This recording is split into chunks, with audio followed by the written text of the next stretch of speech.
us. Today, thank you for being on time.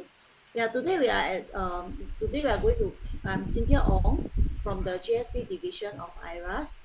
So I have been handling GST matters for about 17 to 18 years. So today I'm your trainer. So I'll be going through the key concepts in goods and services tax. So we have a rather packed agenda today. So any one of you who cannot hear me well, please let me know. Yeah, or if you have any questions, you can feel free to type your questions into the chat message box that we have. Then I will periodically check into the chat messages and answer your questions. So any part that is not clear, feel free to unmute yourself or feel free to put your questions into the slides so that we can address it together. Yeah. And also when you post the question, is for the learning of the other participants as well. So today objective is to provide you with a basic good understanding of how the goods and services framework in Singapore. So today we will be covering the concept of supply and consideration and the scope of goods and services that are subject to GST in Singapore. We will cover some of the technical rules on how to determine when GST is charged on goods and services, and then we will cover the different kind of supplies that are taxable in Singapore. Then also we will cover the broad principles of zero rated supplies of goods and international services. We will cover the claiming input tax conditions for businesses that are GST registered under what kind of input tax they can claim as their purchase as their expenses to offset the GST that they are accounting to IRAS. Also, we will cover the newer regime that was introduced in the recent years that are imported services and low value goods. And lastly, we will cover the GST registration and deregistration rules. So an overview of the Singapore GST system, it was first implemented on 1st April 1994, and it was introduced as part of the tax reform to rely Singapore reliance on direct taxes, such as income tax and also to keep our corporate tax rate competitive. So with aging populations, right, the individual income tax uh, collection with aging population may not be at a sustainable high. So GST was introduced so that there's another revenue sources that we can use the revenue source. Case, I mean, I think you have heard in the government explanation on why GST rate has to be increased from 7% to 8% and then to 9% is to deal with the increasing government expenditure due to aging population. So unlike direct taxes, income tax and corporate tax, GST is a tax on consumption. So whether you are self-employed or whether you earn income or not, the individual who consume goods and services will need to pay GST. So in that sense, it's a fairer tax system, as in you're not only taxing an individual that are actually earning income. So in terms of the technical design, GST is designed to be a broad-based tax. Basically, most of the goods and services that are consumed in Singapore will be subject to GST, and we keep the GST tax rate relatively simple compared to the other tax jurisdiction in the EU or in the UK countries. We only have a few category of taxable supplies, and there's only a single GST rate for standard rated supply, which is at 9%. Okay, next we'll cover the concept of supply and consideration. So basically GST, so it's defined in the GST Act under section 7 of the GST Act to be a tax known as GST shall be chargeable in accordance with the provision of this Act, which is the Goods and Services Tax on the supplies of goods and services in Singapore and on the importation of goods in Singapore. So basically this in summary means that GST is chargeable on supply of goods and services in Singapore and GST is chargeable on the importation of goods into Singapore. So there are two big areas of GST being imposed on: importation and supply of goods and services in Singapore. So then this brings us to what is a supply. So a supply of goods and services basically is also defined in the GST Act under Section 10(2) of the GST Act. Supply in this Act refers to all forms of supplies and reverse charge supplies, but not anything done otherwise than for a consideration. So for a consideration for supply to exist, right, there must be a supply of goods or services done in return for a consideration. So Section 10(2)(b) also further states that anything that is not a supply of goods but is done for a consideration, then it will be default treated as a supply of services. So in this case, for a supply to exist, there must be a consideration. So in this case, let's say if there is a free supply of services, goods or services, but there is no consideration, then there is no supply for GST purposes. So if you look at the last line, a provision of goods and services for no consideration is outside the scope of GST. That means it will not be treated as a supply for GST purposes. So a free supply of services or a free supply of goods are actually outside the scope of GST. But there are exceptions that the GST Act then deem a supply for GST purposes, which we will cover later on. So what is consideration? Consideration basically means that anything that is received in return for a supply of goods or services will be treated as a consideration. But however, it does not, a mere receipt, that means a mere payment of a sum of money may not necessarily give rise to a supply. If let's say it is a free money given like donations, then there is no supply of goods and services, that will not be treated as a consideration. So when you say consideration basically refers to the final price inclusive of GST charged to a customer for a supply made. So a consideration can be in monetary or non-monetary form. So in the normal situation, most of the time consideration is the money that you receive in return to receive a supply of goods or services. So but it can also includes non-monetary consideration. So here we have an example of a what do we mean by non-monetary consideration? So there is a store who sell a new TV to a customer A. So the customer A at the same time also trade in his old TV. So the cost of the new TV is $1,090 inclusive of GST. So assuming the trade-in TV cost is worth $200, so the store will only collect $890 from customer A. So in this case, the consideration is $1,090, which is inclusive of the value of the old TV, which is the non-monetary consideration of $200, and then the monetary consideration that customer A has to pay, which is the $890. So in this example, there are monetary consideration and the non-monetary consideration, and the total value of the supply hence is total consideration for the supply, therefore is $1,090, both monetary and non-monetary consideration. So GST will be chargeable on the full value, including the non-monetary considerations.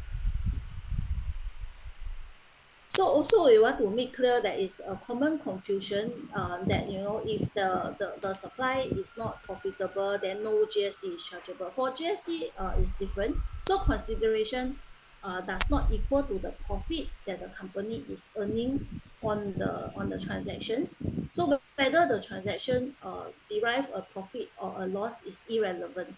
GST will be chargeable even if there is no profit on the transaction. That means the company can buy TV at 1090 and sell the TV at 1090, GST is still chargeable on the full consideration of 1090. Doesn't matter whether the company has made a profit or loss on the transaction itself.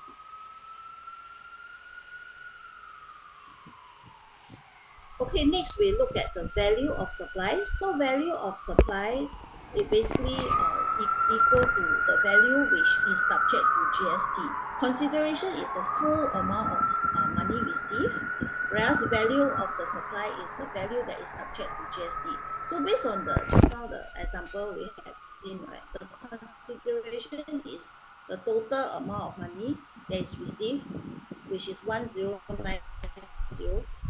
The value of the supply in this case will be 1. So value of the supply will is equal to consideration minus GST.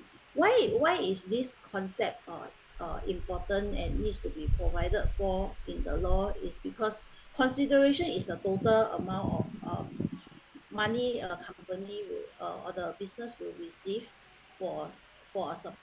So it doesn't matter whether the business has separately say, there is a GST charge or not charged on the supply. So the full monetary consideration will be treated as inclusive of GST. So that is the consideration. Then we will work backwards. The value of the supply will be the 9 over 100 over 109, which is inclusive inside the consideration. So if a business actually told that display the value of the supply as 1090, we'll take it that the consideration is inclusive of GST, and the GST of 9% will have to be accounted to IRAS, which is then we gross and work back. That will then give us the value of the supply and the GST accountable. So the value of, then there are further rules to say that the value of a supply must not be less than open market value for connected person.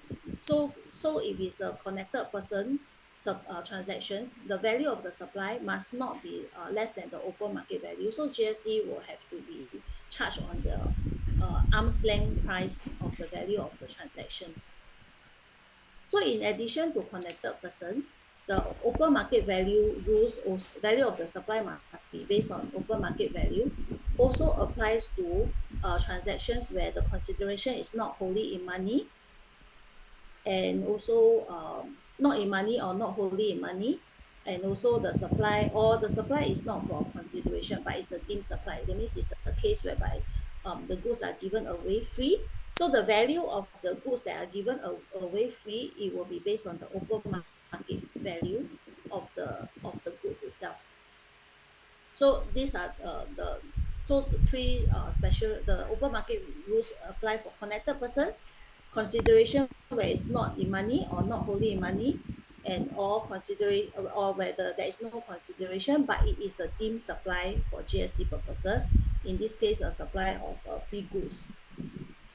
Then the value of the supply will be taken as OMV, and then GST has to be accounted at 9% of the open market value. Yeah, and then the total sum will be treated then as the consideration for the supply. So also we have typically the value of a supply may be affected by discount given by the business.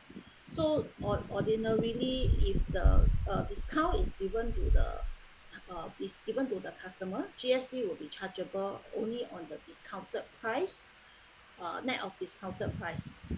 Yeah. But previously, before 1st April 2020, there was a special rules given for prompt payment discount, meaning in that situation, right, GST is chargeable on the discounted price, whether the customer eventually took out the discount or not. So that rule has since been amended to such that GST will always be charged on the discounted price. That means the net consideration received. Yeah, and instead of whether the customer take out the discount or not, doesn't matter. So in this case, only when the discount is given and the customer indeed pay a lower amount, GST is only accountable on the discounted price.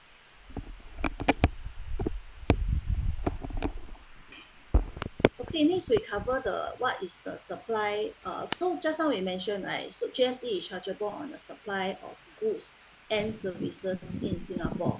So we have a section 8.1 of the GST Act, which actually defines the scope of GST that is chargeable on goods and services in Singapore. So basically, for goods and services to be chargeable in Singapore, there are various conditions that must be satisfied, which are spelled out in Section 8.1 and Section 8.1A of the GST Act. So for GST to be chargeable, all the conditions in this slide must be satisfied. So Section 8.1 says that tax is chargeable on any supply of goods or services, any supply of goods and services made in Singapore, where it is a taxable supply made by a taxable person in the course and furtherance of any business. So first, there must be a supply, so which is just now the supply rules that we have covered, a supply of goods and services done in return for consideration. So that is the supply rules.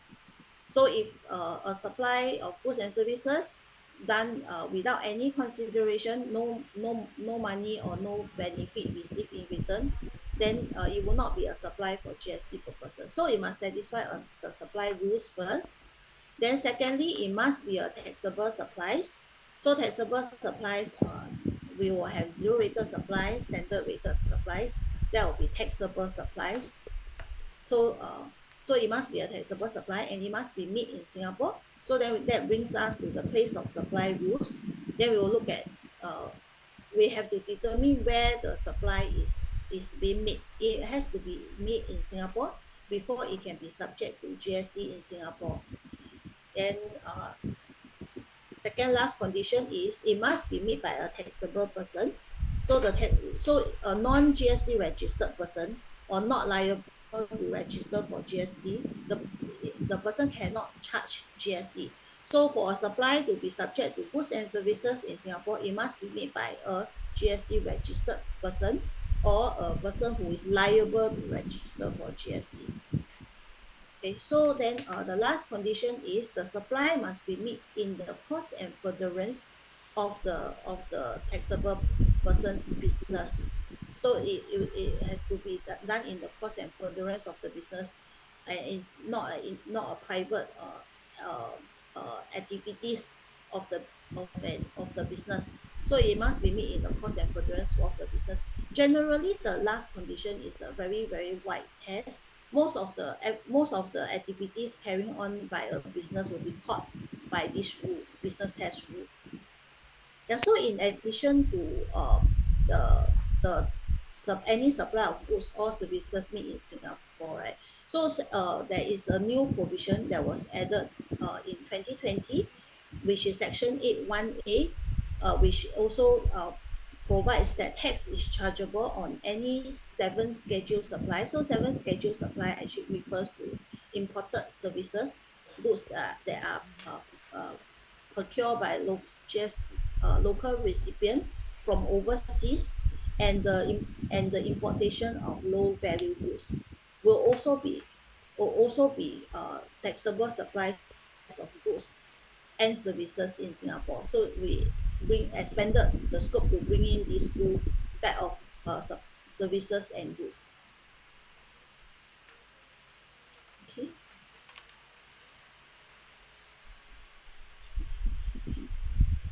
So for a supply of goods and services in Singapore, the tax on the supply is the liability of the GST registered supplier. So the GST registered supplier is responsible for collecting, charging the GST, and pay the GST collected on the supply of the goods and services as an agent for the government. And then when they collect, and then they need to pay over the GST collected to IRAS. So a supply is treated as taking place when an invoice is issued or a payment is received, whichever is earlier. So if a GST registered supplier made a supply of goods or services they will charge and collect GST at the earlier of when invoice is received, and or when the payment is received, invoice is issued or payment is received for the supply. And as the GST registered supplier, you will need to report the sales of goods and services in the GST return, GST F5 return, as the standard rated supplies and the output tax, and account the GST to IRAS. So either one of the time of supply rules, whichever is earlier, is triggered, then the transaction has to be reported and the tax has to be accounted to IRAS. So usually, for those who may not be familiar with the GST reporting, so GST returns are filed on a quarterly basis. So for instance, the most common filing frequency will be January to March. Then the business will have to file by April.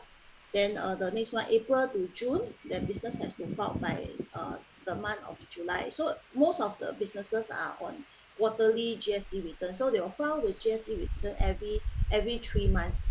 So for example, if an invoice is issued for a supply in the month of January, so the business will have to report the sale of the goods or the services in the GST return for January to March and submit the GST return by the month of April. So that's when they will include the transactions into the GST return and pay over the output tax collected to IRAS. So usually it's on a quarterly basis. So each year there will be like 4 GST return that a business who is on quarterly basis has to submit. So how about the importation of goods into Singapore? So we say GST is also levied on the importation of goods uh, in Singapore. So it's actually payable by all every one of us whoever has imported goods, be it an individual or a business, will have to pay GST on importation of goods, subject to certain relief granted by Singapore Custom. So the GST on importation of goods are collected by Singapore Custom on the from the importers at the point of importation. So the importers will let's say if it's a business, GST is payable when the business clear the goods from the custom territory. So once they remove it from the free trade zone, then GST has to be import GST has to be paid before the goods can be removed from the free trade zone. So the only exception where there are two exceptions where import GST need not be paid will be when the importation of the goods is exempted from import GST. So investment precious metal are exempted from import GST because it's an exempt import. And then also goods that are imported but qualify for import GST suspension schemes or are relief or qualify for certain import relief are not required. The import GST will not be levied on those imports that qualify under special import relief orders or suspension schemes. So how do we compute the GST on the importation of goods? So for the value to be imposed on the importation of goods, it will be based on the cost, insurance, freight value of the goods that are imported into Singapore, and also add on any custom duty or excise duty if applicable. That means GST will be levied on cost, insurance, freight, plus custom duty. So one common example will be the importation of motor cars. So the motor cars, the cost of the motor cars could be 20,000, and you add on the insurance for bringing in the goods into Singapore, as well as the freight charges for importing the goods into Singapore. At the same time, for importation of motor cars, there is a custom duty chargeable on the importation of motor cars, which is 20%. So import GST will be computed based on the cost, insurance, freight value, plus the custom duty of 20%, and then the total value that is subject to import GST will be the total sum, and then then add on a 9% GST. So if you look at the illustration on the right hand side, so we will have CIF value 11,000 for the motor car, custom duty 2,200, the taxable value, total taxable value will be 13,200, and then GST is levied on the $13,200. So you will always be inclusive of the any custom duties or excise duty that are chargeable on the importation of goods.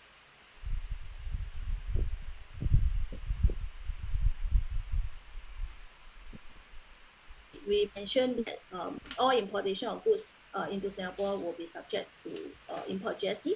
However, there are certain import relief orders that are granted to relieve import GST on the goods imported. So some examples that are provided for here, actually there are a very long list of import relief orders to customize for, to tailor to specific importation situation. But these two are the more common import relief that we can usually relate to, will be importation of new articles, your souvenirs, when you travel from overseas, right? So for bona fide inbound travelers, so let's say we travel overseas and we come back with the souvenirs and new gift items, import relief is granted when you bring back the all these new items. So actually when the bona fide traveler bring back souvenirs and all that, it's also technically an importation. But import relief is granted when the goods are the new items are bring into Singapore. So for time spent outside Singapore for more than 48 hours, the import relief value is $500. For time spent outside Singapore less than 48 hours, the import relief order is $100. So anything in excess of this sum of money is subject to import GST. So the second bullet point will be all imports by post or by air up to a GST import relief of $400. So if the import value of the goods by post or by air is 400 and below, it is granted import relief. So in the past, right, if we were to import goods or via from overseas via post or air, right, anything less than 400 is not subject to GST. Okay, not subject to import GST. But from 1st Jan 2023, GST may be charged on such goods, importation of goods at the point of sale by the GST registered supplier.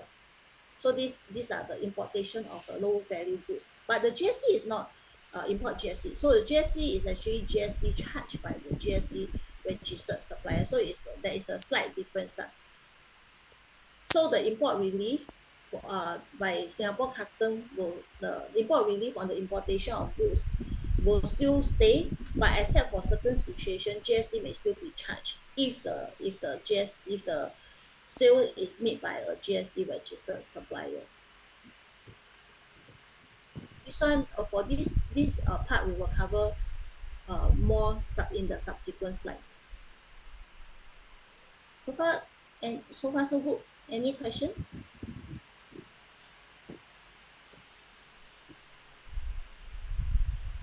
Okay, so wait, just give me one.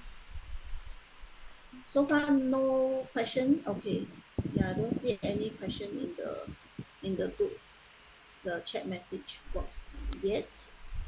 How come they don't just standardize the value? We need to remember 500, 100, 400. You don't have to remember 500, 100, 400. So basically this is to so it is tailor-made for different situation. So it's so the value is determined based on depending on the different type of scenarios. I mean, if you are referring to for exam purpose, you don't have to remember the value. So all these values, right, actually are clearly provided for in the GST Act itself. Hi. Okay, you Yeah. mentioned about post or air. How about by ship? So if it's by ship by ship, there is no import relief. Or the 400 doesn't apply. So for all importation, right, via ship, right, it will be subject to GST. The import Okay. GST.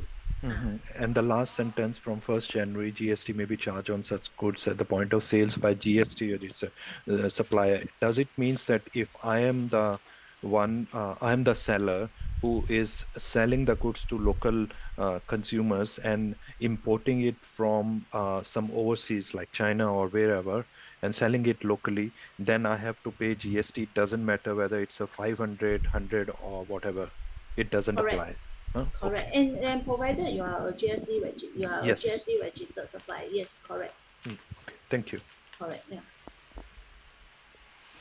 Any other questions? Okay, if not, we move on. Then yeah.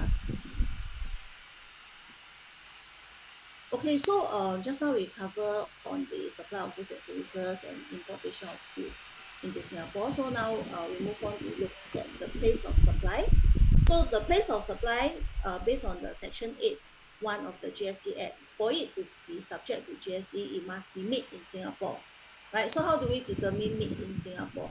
So for goods, we determine whether the supply of goods is made in Singapore by looking at where the goods are situated in at the time when the supply is made. So the supply of goods is made in Singapore if the goods are in Singapore or the goods are removed from Singapore, that means exported from Singapore. So at the time of making the supply, the goods are in Singapore or are removed from Singapore, then it will be regarded as made in Singapore. Whereas for the conversely, the supply of goods will be made outside Singapore if the goods are located outside Singapore or they are removed from a place outside Singapore to a place in Singapore. So that will be imported into Singapore. That is also made outside Singapore. So I give a diagram illustration on the place of supply rules for goods. So if we have a customer, the supplier A sells the good, entity A sells the goods to entity B. So because the goods are outside Singapore, right?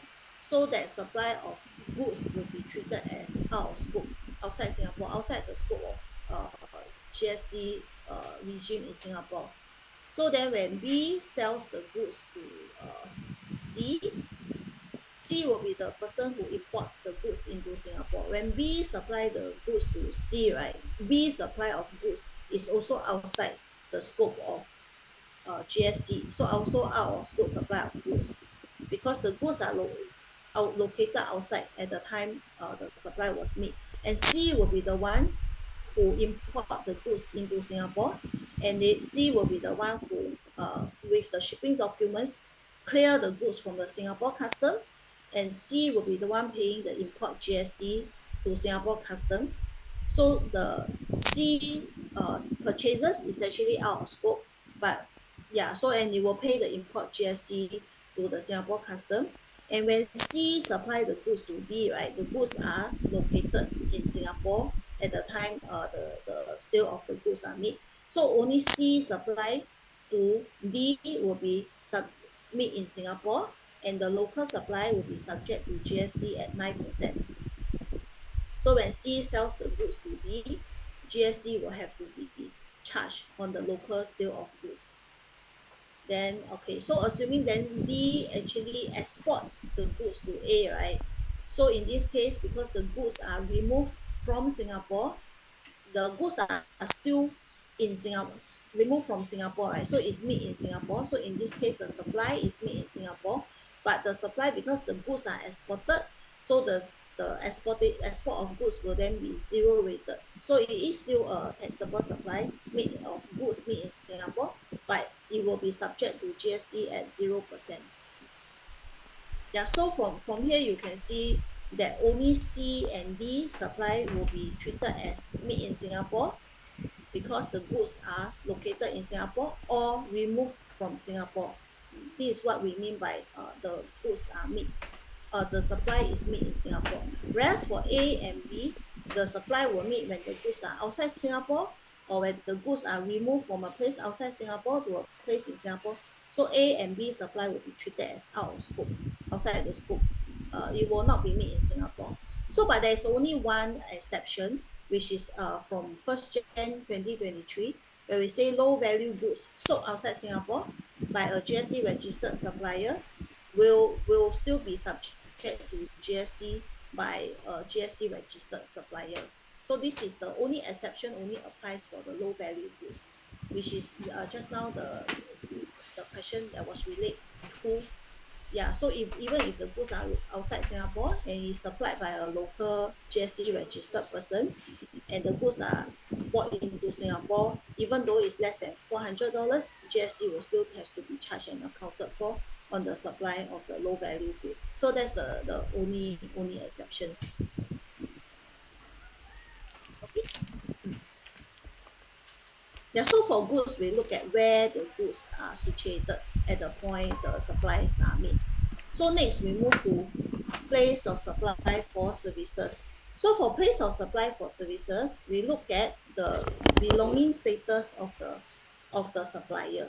So it said the supply is made in Singapore if the supplier belong in Singapore, and if the place of supply is outside Singapore, if the supplier belongs outside Singapore. So how do we determine whether a supplier belongs in Singapore? I think this is quite different from income tax or corporate tax concept. So for GST, we look at the belonging status of the supplier.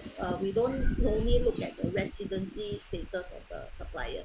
So for belonging status, we look at where the supplier belongs. A supplier would belong in Singapore if the supplier has a business establishment or a fixed establishment in Singapore, and they don't and the supplier does not have any BE or FE anywhere else, only have BE and FE in Singapore, then the supplier will be treated as belonging in Singapore. Or if the supplier does not have any BE or FE in any country, but it is its place of residence is in Singapore, or its place of incorporation is in Singapore, usual place, so then it will be treated as belonging in Singapore. So thirdly, if the supplier has BE in both Singapore and another country, for example, a multinational companies, but so then we will look at which establishment, which business BE or FE that is most directly concerned with making the supply of services. We will look at if the BE in Singapore is the one most directly concerned with making the supply of services, is the one in Singapore, then we'll treat that the supplier belongs in Singapore. However, if the B or FE overseas is the one actually involved in most directly concerned with making the supply of services, then the supplier will be treated as belonging outside Singapore. So if you look at the right hand side, there is a definition for BE and FE, and also the usual place of residence. So business establishment basically means that depends on where the place where the business is being operated, like a branch or agency. Then for fixed establishment, it depends on whether they have both technical and human resources capable of carrying out or providing services on a permanent basis. Then lastly, the usual place of residence for companies or for companies will be place of incorporation. For individual will be based on the residential address.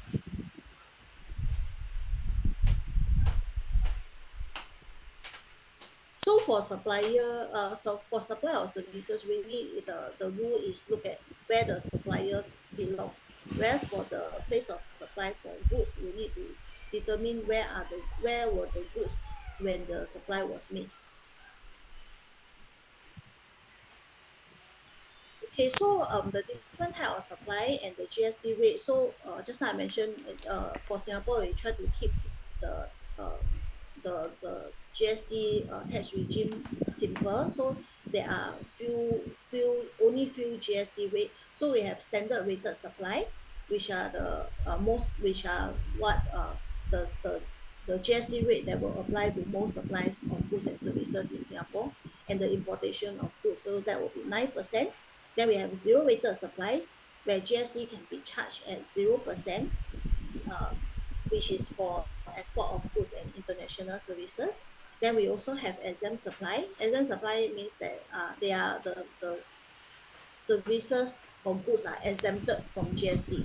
No GST is chargeable on the supply, but still need to report the value of the exempt supply in the GST return.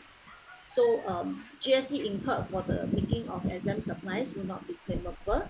Then lastly, we have out of scope supplies. So the out of scope supplies is no GST chargeable, and also no need to report in the GST return. That means it's outside the scope of GST. So for standard rated supply and zero rated supply, they are also both classified and known as taxable supply. So both are taxable supply. It's just that one is taxed at standard rate of 9%, then the other one is taxable at the rate of 0%.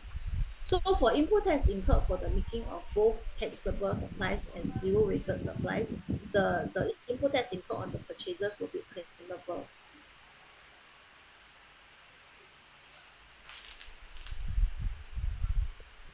So far okay? We have Madam Graydon in the house. Okay, let me see. Okay, so just now we mentioned the time of supply rules to determine when GST is accountable to IRAS is based on the date, the earlier of the date of tax invoice issuance or the date of the payment is received, whichever is earlier.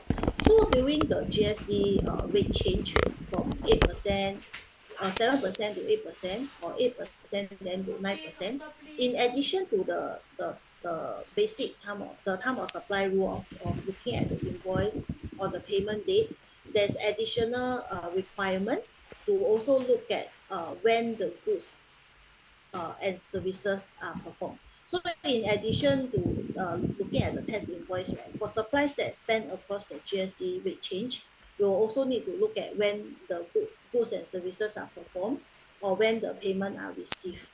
But I will not be going through these three slides in details, because basically actually rate change has already many months behind us.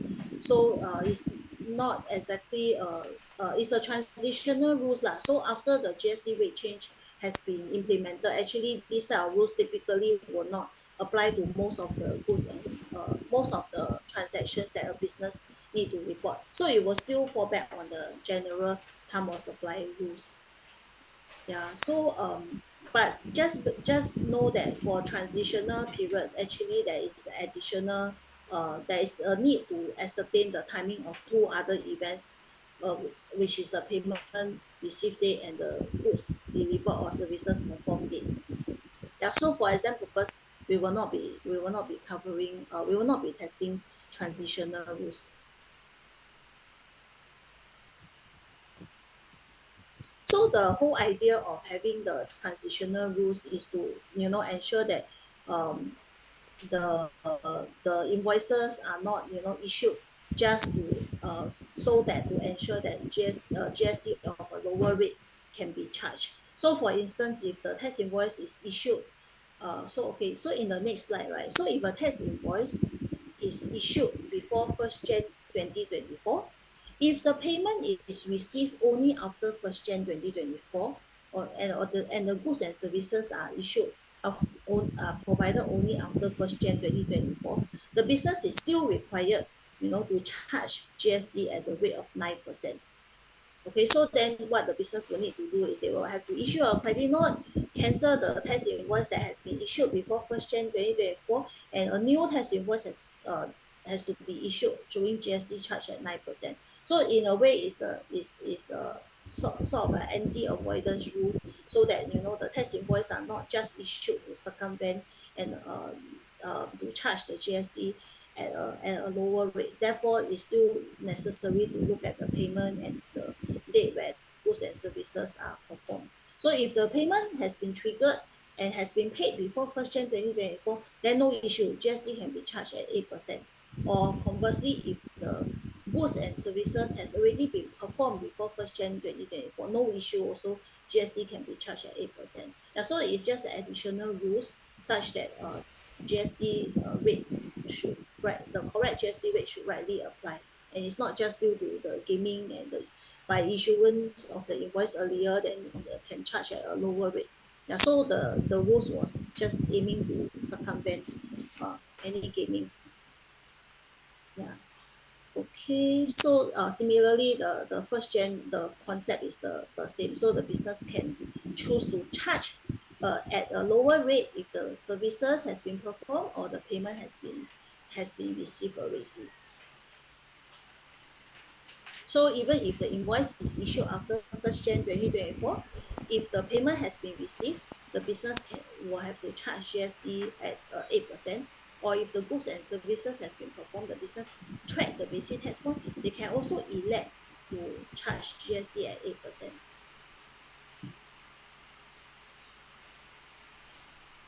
Okay, next we will touch on deemed supply.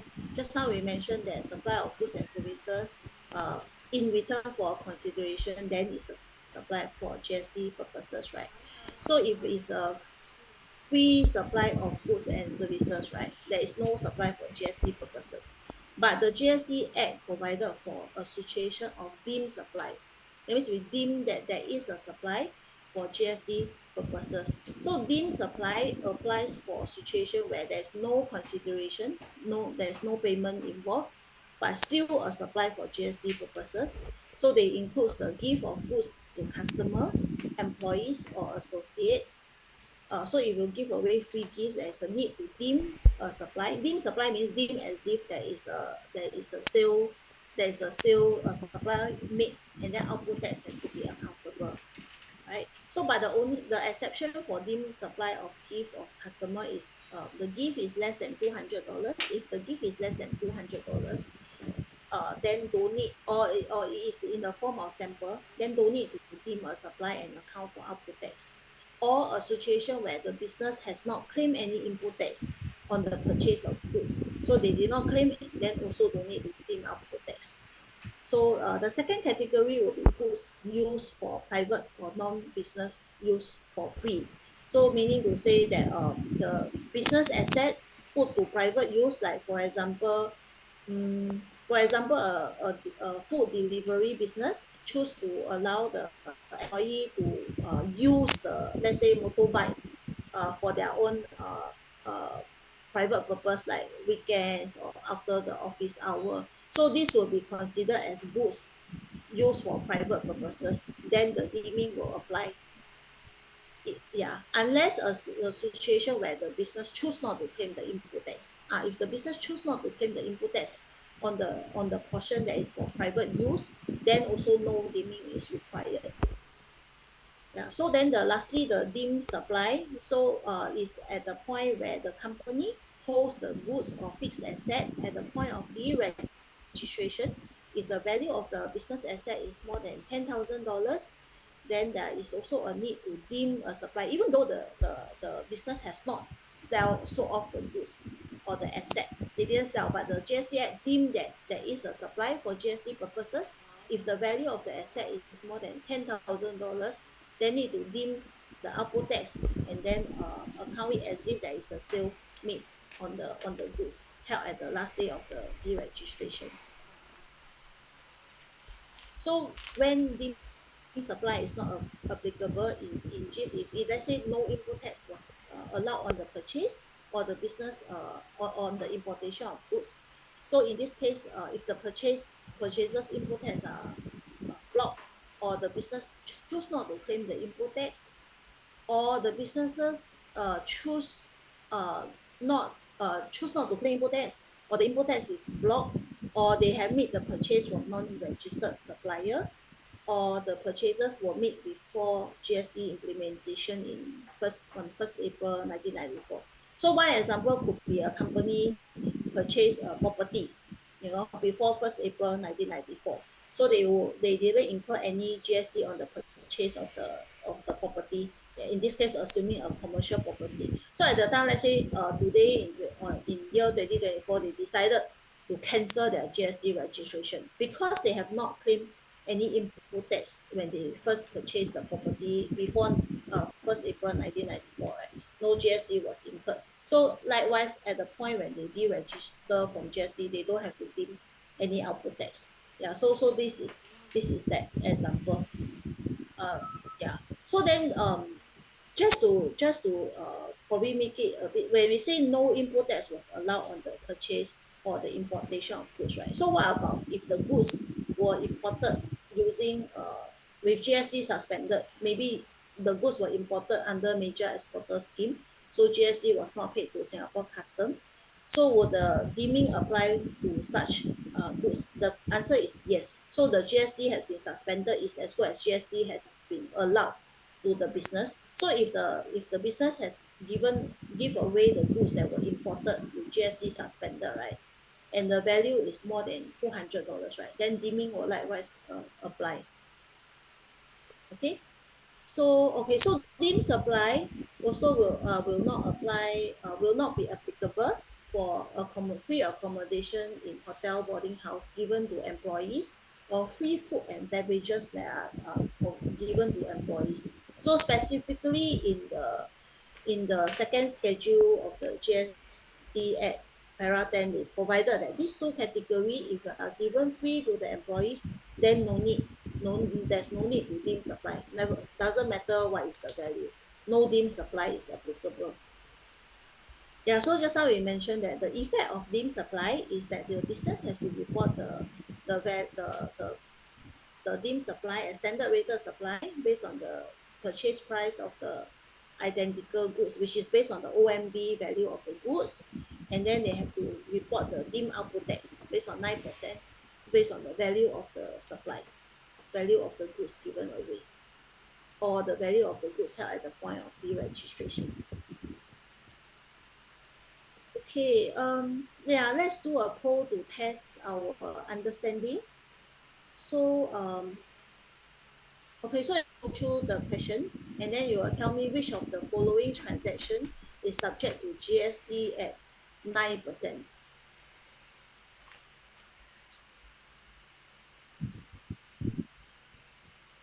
Okay, let me just launch the poll.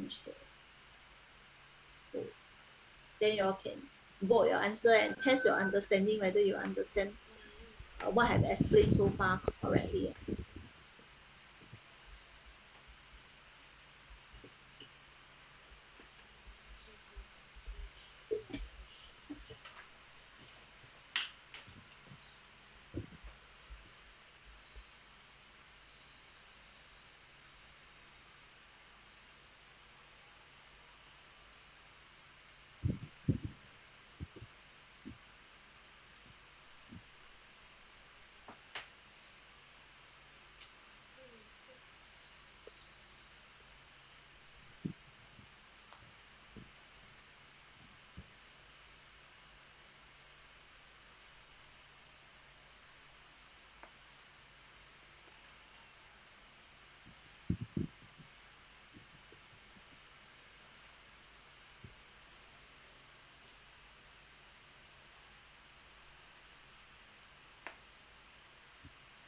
Okay, I have 40 responses. Very good. I mean, out of the 46 participants.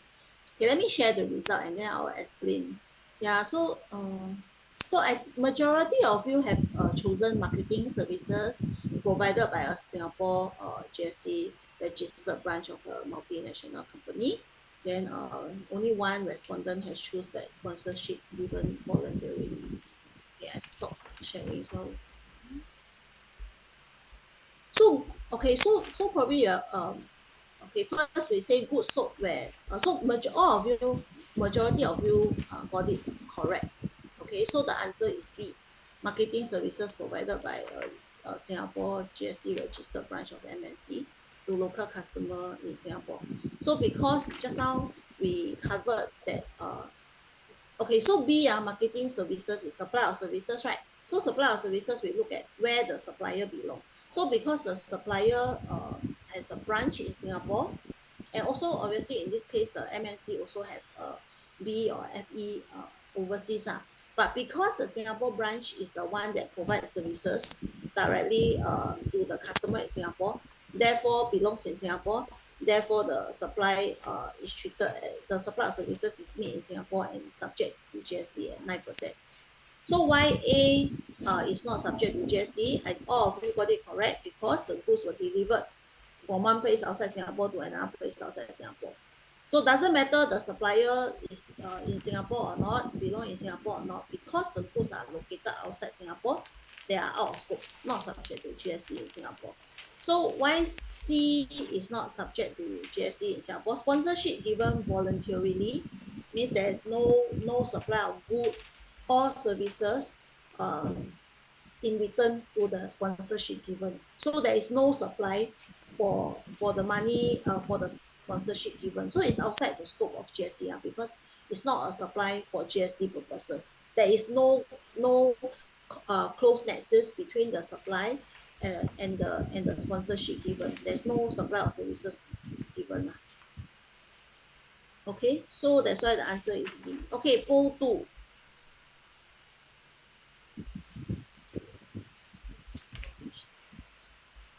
The poll.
Okay, I have to.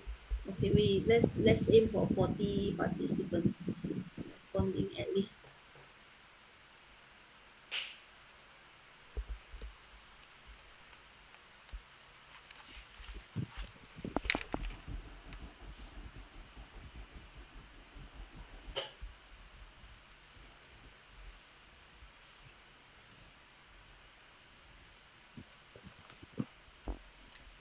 Okay, any last response? Okay, I'll end the poll and show the result.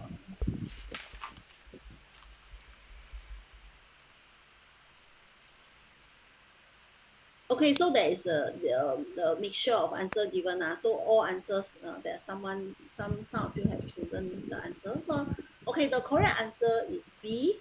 Okay, so majority of you have gotten the right answer. Okay, let me explain now.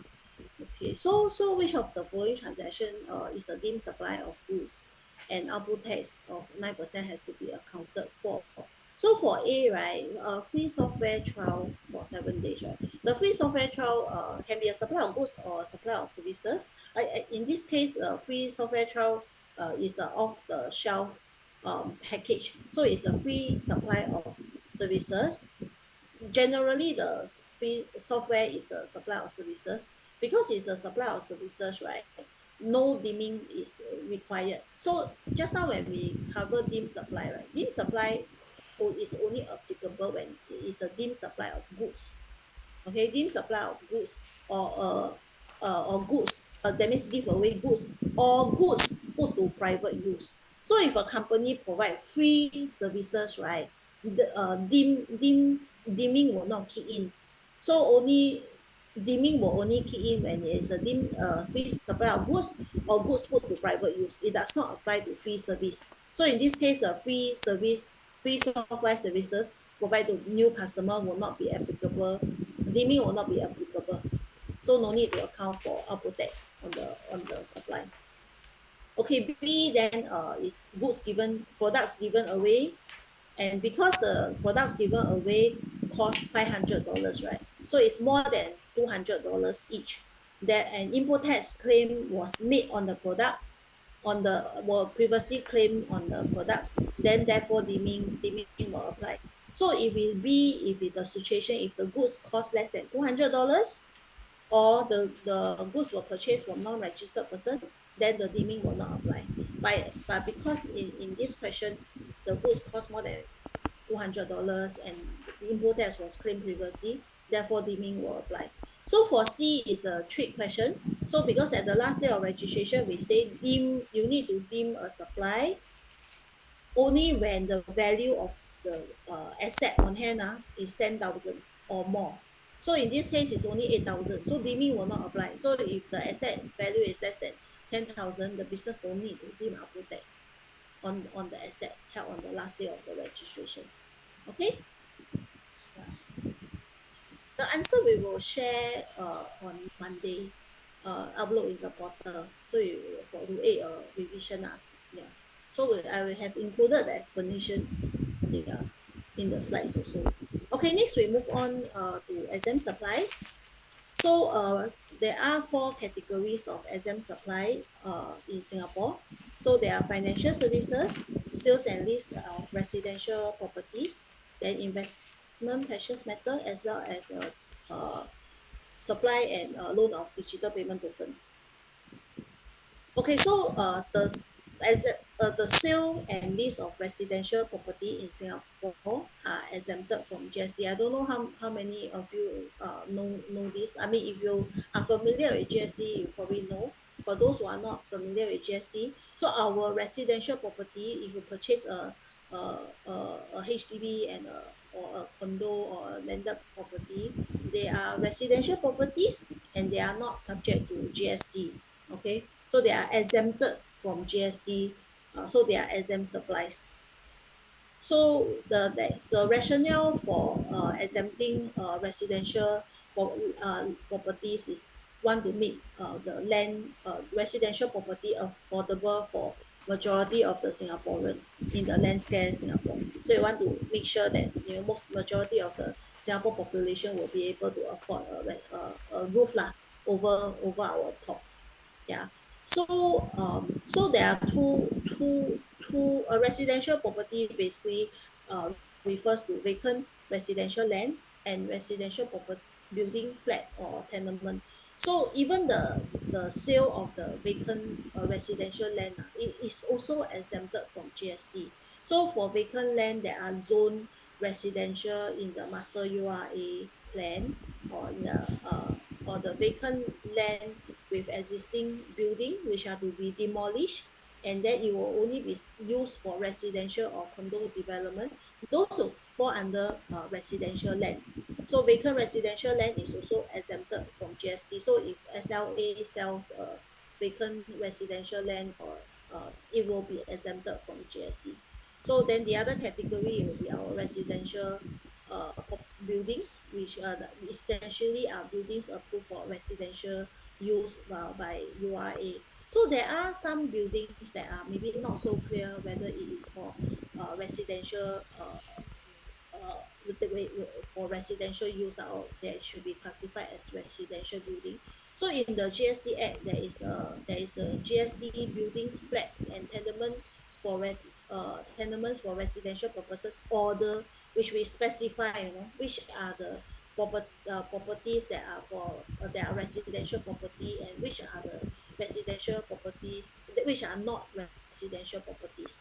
For the examples of confirmed residential properties that we spell out in the order will be like home for the aged, workers dormitory, service apartment. So these properties are usually used for long-term stay of more 6 months or more. So what are non-residential property will be like your nursing home, chalet, hotels, yeah. So those will not qualify as residential property. So basically the order just make clear so that there is no confusion. So there were in the past confusion on workers dormitory was being the businesses regard it as non-residential, which is not correct lah. So workers dormitory are classified as residential properties. Similarly, service apartment as well, because they are meant for stay that are 6 months and longer.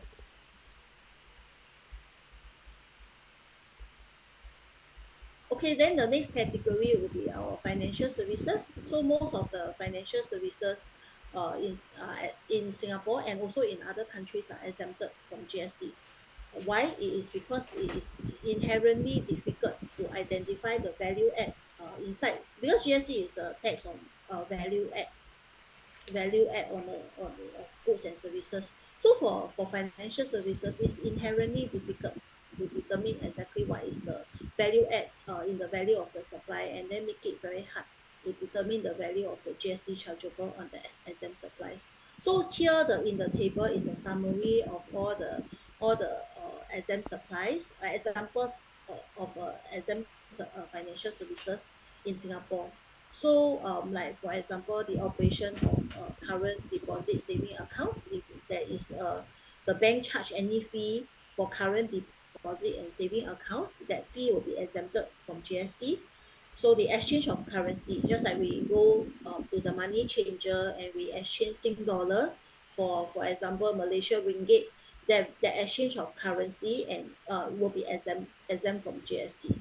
Yeah, then credit card and charge card operation basically refers to the bank operating credit card and charge card operation, meaning to say that the banks offer the service of allowing certain credit card to be accepted, and they will do the settlement of the credit card payment and all that. So this credit card and charge card operation generally refers to the services that are provided by the banks to the merchant to allow the certain credit cards or charge card to be received to accept certain charge card or credit card. So this typically refers to the fees that the bank typically will charge will be the merchant discount fees that are charged to the merchant. So the merchant discount will be exempted from GST under the fourth schedule of the GST Act.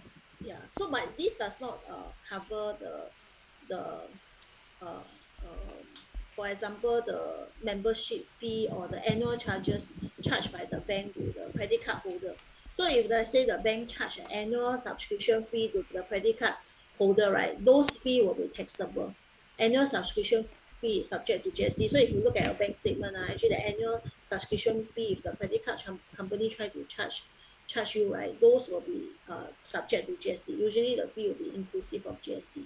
Whereas for example, if there's any late interest payment from on the credit card statement, right, those will be exempted from GST. So that one will go under the loan, credit, or advances. So any interest charged on your credit card statements, those will be exempted from GST under loan, credit, or advances. So the interest charge itself is exempted from GST.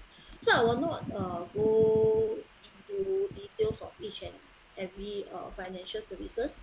That will probably can take another one whole day, and yeah, we have other in-depth modules if you want to learn more about the financial services. But what we'll cover will be the more general financial services.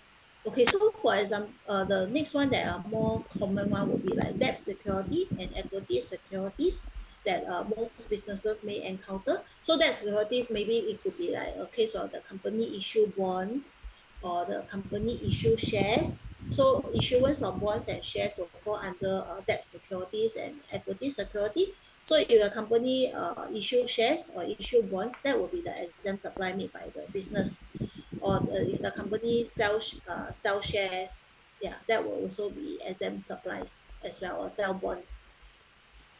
Then let me see the other common example will be, let's say the company enter into a hire purchase agreement to purchase a lease asset. So the banks will be charging the banks may be charging a higher purchase the installment payment, and if the interest for the higher purchase payment is separately disclosed, right, the interest for the higher purchase transaction, right, will be exempted from GST as well. So no GST chargeable on the interest charge on the higher purchase transactions. Yeah, so then the others are more financial industry specific. We will not go into details like life insurance, reinsurance are exempt from GST. Yeah, and the future commodities and unit trust, those are also exempt from GST. And then very specific qualifying Islamic financing arrangement. Usually these are very targeted, specific to financial institution providing all these services. Okay, next I want to highlight dividend income. There is a common misconception that dividend income is an exempt supply. Dividend income is not an exempt services. It's not a financial services. So dividend income is outside the scope of GST. So basically, dividend income is that you invest. Maybe you buy certain. The company buy shares in a certain bank, and then the bank pay out dividend income, right? For example, so this dividend income is passive. So there is no supply of goods or services made in return to receive the dividend income. So actually, dividend income is outside the scope of GST. They are passive in nature. There's no supply of goods or services made in return for the dividend income. So not subject to GST and not exempt supplies. Yeah, and it's not any financial services. So next we have the importation and supply of investment precious metal in Singapore. So investment precious metal essentially are exempted from GST from 2012 onwards, because they recognize that investment precious metal are essentially like a financial asset actively traded, like and stocks and bonds, which are also exempted from GST as well. So there is a very specific definition for investment precious metal. So they must qualify, and they must be like financial assets before it can qualify for exemption. And how do we determine that is based on the definition of IPM, which is provided for also in the fourth schedule itself. So it must be in the form of bar, wafer, or ingot, and it must meet the uh, high purity standards, like 99.5% for gold. So we have gold, platinum, and silver that are investment precious, but must meet the definition. So it must also be capable of being traded on the international bullion market. So there is a list of approved refineries, gold bars produced by approved refineries that are acceptable by the international bullion market, and it must not be a decorative or collectible items. So for example, gold jewelry, all the gold jewelry will not qualify as a IPM. So gold jewelry and gold bars that are not capable of being traded on the international bullion market, those will continue to be subject to GST. Okay, so those will not be exempted from GST lah. So only very specific ones that meet the definition will be exempted from GST. So today, if you were to buy jewelry from a jewelry shop, those will continue to be subject to GST. Okay, the last category of the financial services will be the digital payment token.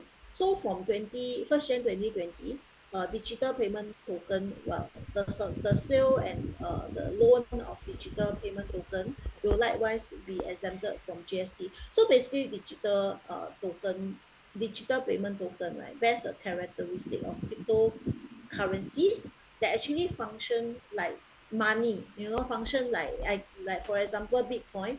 You can use digital payment token like Bitcoin to pay for goods and services. So because they essentially function like a medium of exchange, right, like money, right? So the from 1st Jan 2020, the supply of a digital payment token is treated as exempt from GST purposes. So if you look at the table below, right, so before 1st Jan 2020, right, so if let's say a business sell virtual currency or they sell Bitcoins, it is treated as a taxable supply or service.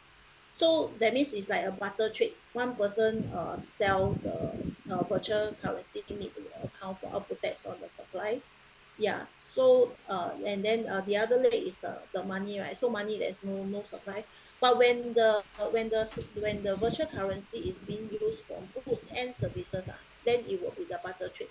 The person who supply the virtual currency need to account for output tax, and the person who supply the goods and services in return for the uh, for the virtual currency also need to account for output tax. So there are like two supplies. But for after 1st Jan 2020, right, when when a person use a digital payment token as the payment for goods and services, it will be disregarded for GST purposes. That means when the person use a digital payment currency to make payment for goods and services, no need to account for GST anymore. So only the person who supply the goods and services need to charge and account for GST on the goods and services supply. So that's the last bullet point on the table on right hand side, last bullet point. Yeah, so when they use digital payment token to make payment, no need to account for output tax anymore. It will be disregarded for GST purposes. So if you look at bullet point 1, so if you sell digital payment token, right, it will for fiat currency, right, a pure sale of a digital payment token like a sale of Bitcoin, it will be exempted from GST. Similarly, if you loan digital payment token, it will be exempted from GST. So this is the last category of exempt supplies.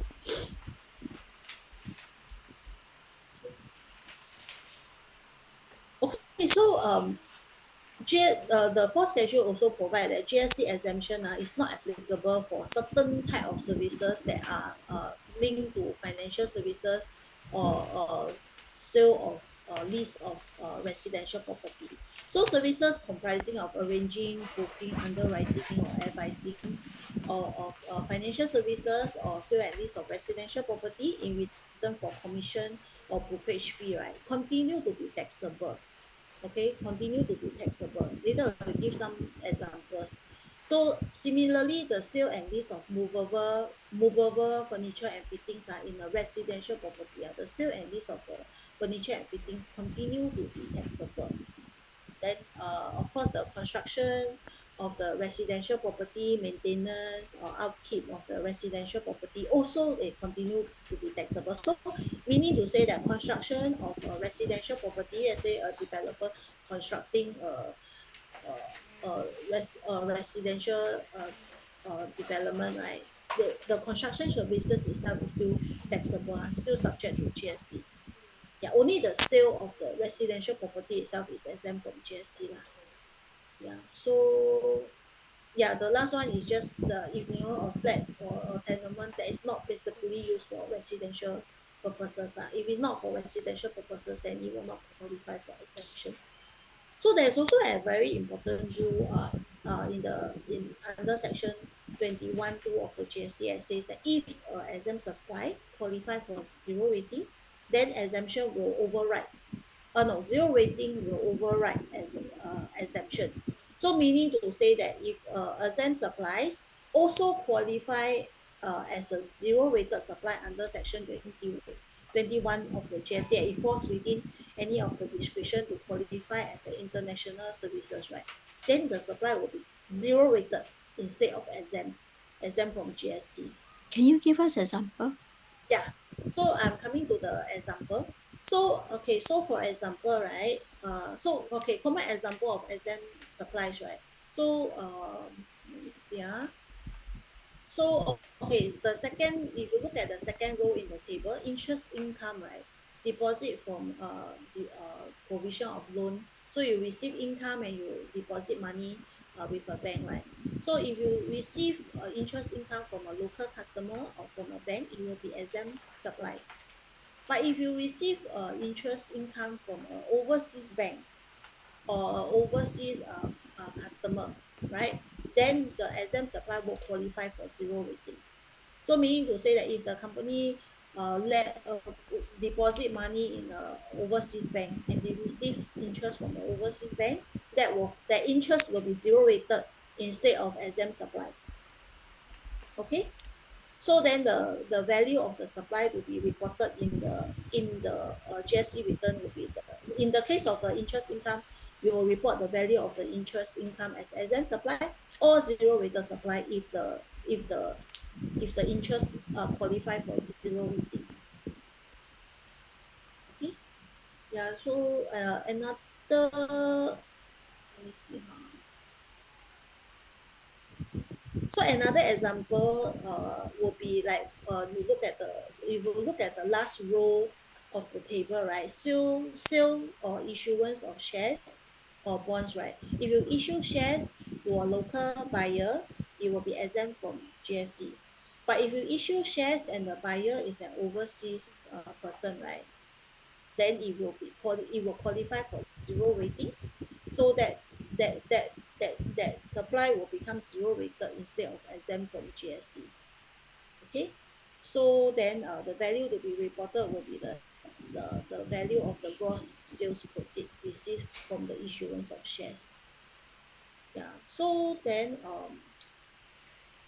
okay, just now because we also mentioned that, okay, there are certain arranging booking services that cannot qualify for exemptions, right?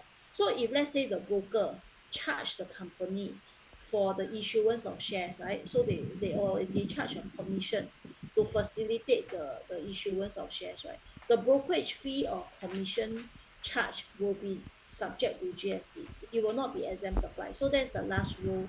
Brokerage fees or commission charge will be subject to GST. Okay, so like another example will be sale and lease of residential properties. So if you purchase a residential properties, right, then you have a commission agent, the broker help you source for the residential property, and they charge a commission fee, right? The fees, the agent commission charged by the property agent, right, will be subject to GST. It will not be exempt from GST lah. So the agent commission GST will be chargeable, not exempt. So similarly, if the residential property that are leased for lease includes furniture and fittings, right? That lease of the furniture and fittings will always also be subject to GST. So that covers the first column in the table, right? The bare property, the rental of the or the lease of the bare property will be the exempt supply. The furniture and fittings will be taxable.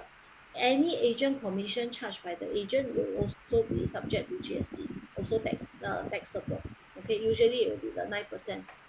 Yeah, so then for the value of exempt supply, there is a formula to calculate what is the value of the bare residential property and what is the value of the furniture and fitting. So for rental situation, right, the bare value of the property will be the 1/10 of the annual value. Anything in excess of the 1/10 of the annual value, it will be the rental for the furniture and fittings, which is subject to GST. So this is a formula of how to compute what is the value of the rental for the bare property and what is the value of the rental of furniture and fittings. Yeah. So if you're just selling a bare residential property, then the selling price will be the full value of the exempt supplies lah. Yeah. So then yeah, I think yeah, so I think if you look at the third row, right, realized exchange gain or loss, very commonly this is the most common exempt supply most businesses may have. So business may have dealings with foreign currency, so they will have realized exchange gain or loss. So business will need to report these exempt supplies in the GST return, and they will just need to report the absolute net gain or loss lah. No need to no negative, just drop the sign. Yeah. So these are the common exempt transactions. So what is the implication of business making exempt supply? So exempt supply will not need to be included to determine the GST registration liability of a business. So we only look at the taxable supplies made by the business. Exempt supplies are not included when we compute whether the business is liable to register. So when also GST is not chargeable on SM supply, right? So no GST is chargeable, no output tax accountable, but no input tax is claimable. So and any input tax incurred for the making of SM supplies, GST is not claimable. The input tax is not claimable. So if a business that meets both SM and taxable supply, they may need to apportion their input tax depending on the value of the significance of the SM supply they make. So, but if the SM supplies qualify for zero rating, so once it qualifies for zero rating, right, the input tax incurred for the making of the zero rated supply will become claimable. Okay, because the SM supply now qualify for zero rating, right? If you incur input tax to meet that that zero rated supply, right, your input tax will become claimable. So in a way, SM supply is less favorable than zero rated supply. Zero rated supplies you can claim the input tax incurred. SM supply cannot claim the input tax incurred in making the SM supplies.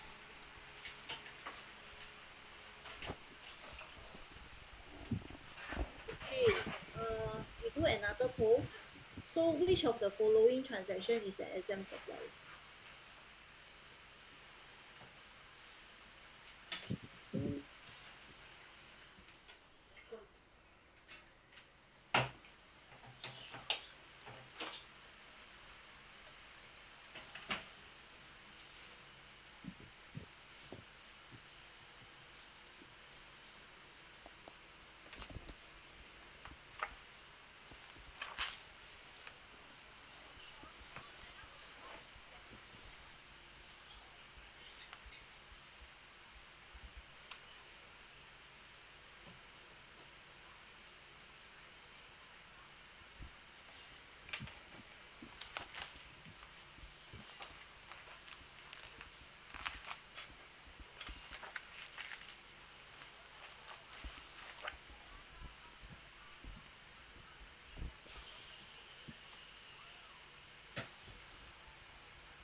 Okay, let me share the result. Okay, so okay, the correct answer yes is B. The list of unfurnished residential properties as a supply, and most of you got it correct. Okay, so why utilities and conservancy fee charge in relation to this or SM supply is not no sorry why utilities and conservancy charge in relation to this of residential property is not SM supply. So this is taxable supply because it's not it's not residential. It's not because it's linked to list of residential property, therefore it can qualify for exemption. Utilities, conservancy charge, maintenance fee will be taxable. Okay, just now we went through this, construction of residential property and sale and lease of uh, furniture and fittings are all taxable. They are not exempt. So C, brokerage fee charged for the sale of shares on Singapore Exchange, it is taxable supply because earlier on, let me see, earlier on we have this slide 31, right? We say services consisting of arranging, booking, underwriting, or advising of financial services, which includes the sales and lease of shares, are not exempted. GST exemption not applicable. So brokerage fee for the sale of shares on Singapore Exchange is taxable. Okay, taxable, not exempt, taxable. Okay. Okay, we'll cover zero rating before we take a break. Then we come back. Okay, so next we cover zero rated supply. So just now we cover exempt supply, right? Now we cover zero rated supply. then we'll go for a break, 10 minutes break, then before we come back. Okay, so zero rated supplies, there are two broad category. Basically, they are export of goods that are exported uh, overseas or used as stores on ships or flights for merchandise for sale on or by retail on ship or aircraft. Okay, so basically all export of goods can qualify for GST at zero rated at 0%. Then also we will have international services. So we have zero rating relief that apply to services that are specifically bears the character of an international services in nature. So like for example, our international transportation, telecommunication services performed on goods or land outside Singapore, or repair or maintenance of aircraft or ship that are basically international in characters. So just now we mentioned, right, zero rated supply is more favorable than exempt supply because it's a taxable supplies, and input tax claim incurred is claimable, although output tax is at 0%. Yeah, and the reason why the input tax is claimable and we allow 0% is to ensure that Singapore businesses are competitive. So you will to charge, GST for export services, export goods and services, right? It will make our businesses less competitive. So can claim input tax, and yet GST is at 0%. And also the other important point is because the consumption of goods and services are outside Singapore. Okay, so GST will be at 0%, and input tax will be claimable, allow our business to stay competitive. So for the export of goods to qualify as a zero rated supply, there are certain conditions the supplier must meet. So the supplier must have certainty that the goods will be exported out of Singapore, and they must have control over the export arrangement. So it will be for example, a situation where the supplier will export the goods, arrange for a freight forwarder to export the goods themselves. So they have certainty that the goods will be exported, or the supplier deliver the goods to freight forwarder appointed by their overseas appointed by their customer. So in that, usually in that that those kind of situation, there will be certainty over that the goods will be exported. So the one common mistake made by business will be there could be a situation where the supplier deliver the goods to the customer in Singapore, and the customer assure them that, oh yeah, the goods will they will arrange for their own exporter transporter to transport the goods out of Singapore. So in that kind of situation, that supply will not qualify for zero rating, because basically the goods are delivered locally and the supplier has no control over the export arrangement. That supply of goods should be subject to GST. Notwithstanding that the customer may assure the supplier that, oh, they will arrange for the goods to be exported, and they will arrange for the transport document to be sent to the supplier, in order to convince the supplier to zero rate the supply. So in that kind of situation, the supply should be standard rated, not zero rated. Yeah. So for the supplier to substantiate that the goods are exported, the supplier must maintain documentary evidence like the transport documents, the bill of lading or the airway bill, and the payment evidence, etc., to support the zero rating of the goods. So we have IRAS has a e-test guide on export that spell out all the different kind of export arrangement, and for each different export arrangement, the documents that documentary evidence that the business must maintain to substantiate that the goods has been exported to qualify for zero rating. Yeah, so the gist is they must maintain the document, and they must have has control over the export arrangement in order for the supply to be zero rated. So there are situations where the businesses incorrectly zero rated the supply, and at the end of the day, right, because the total consideration received by the business is treated as inclusive of GST, right, there may be times that they have to then the supply cannot qualify for zero rating, and they need to account for output tax based on 9/109, and pay back the tax to IRAS, which is which is very painful if they cannot support that the goods are exported and they qualify for zero rating. Yeah, so this is actually important for the business to take note to only zero rate when they have certainty that the goods are exported. So also we will have international services. So international services, there are certain processes that we use to determine whether the services bears the international characteristic or it is for international consumption, consumed outside Singapore. So we look at two concepts directly in connection with land or goods, whether the services is directly in connection or land or goods, or whether the services contractually is contracted to and for the benefit of person outside Singapore. Okay, so we will exclude any services where the services supplied are directly in connection with land or goods in Singapore, or the services supplied directly benefit a non-GST registered local person. So if you cannot meet these two conditions, right, you cannot qualify for zero rating. So just now we also covered there are various broad category of international services. So we have logistics, then we have logistics services means international transportation, international flight. So our air tickets are zero rated.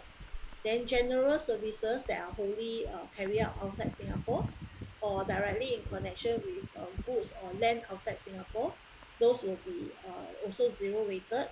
Or services directly contracted with overseas person and directly only benefit overseas person uh, or person that are GST registered will qualify for zero rating.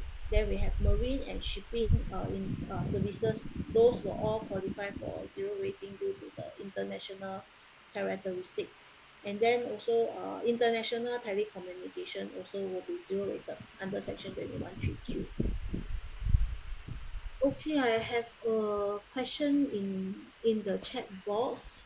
Pei Jie asked whether will the supplier need to standard rate if the supplier did not have the proof of export after 60 days. So if the supplier does not have the transport documents within 60 days, right? Actually they need to standard rate the supply. They cannot zero rate the supplies.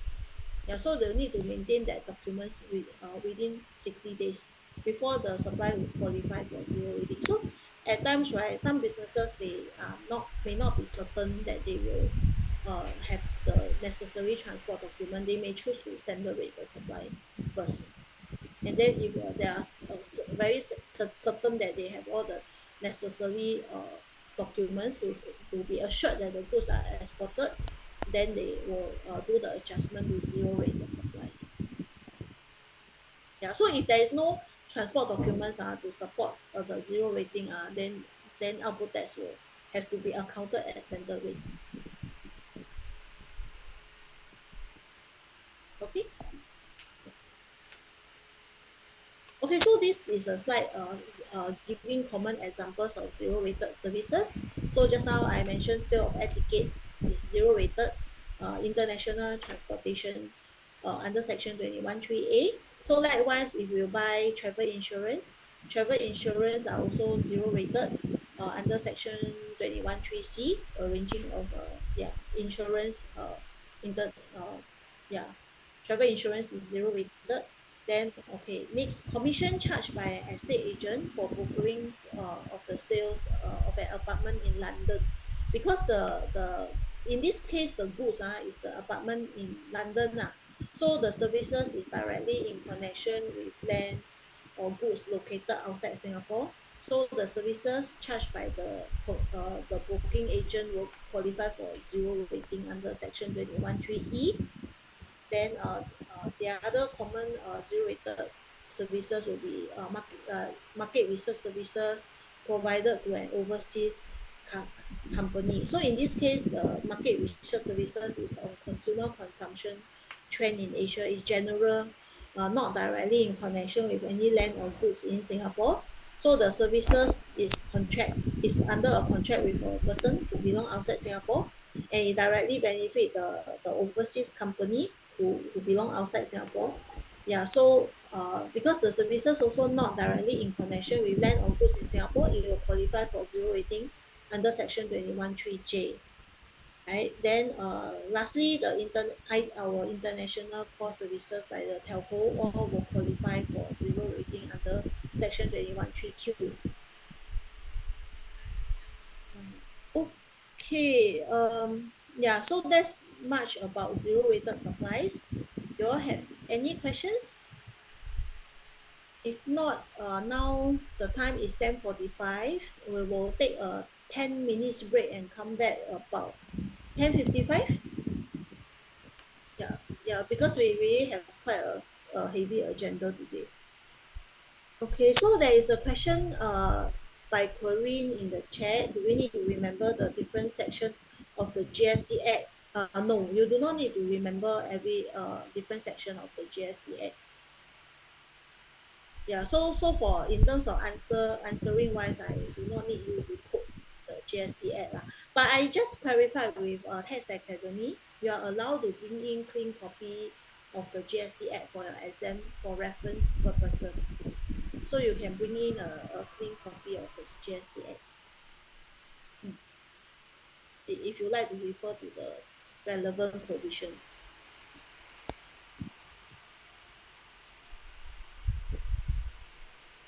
Okay, we'll take yes.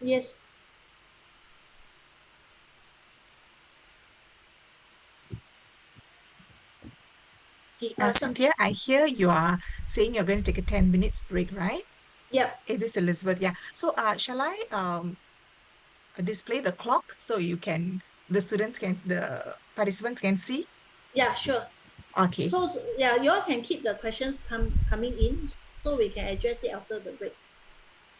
Okay, so you display the clock, Alice, thanks.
Okay, hope you all managed to grab your coffee and a drink. Okay. Okay, I want to address a question that is raised by Jean in the chat.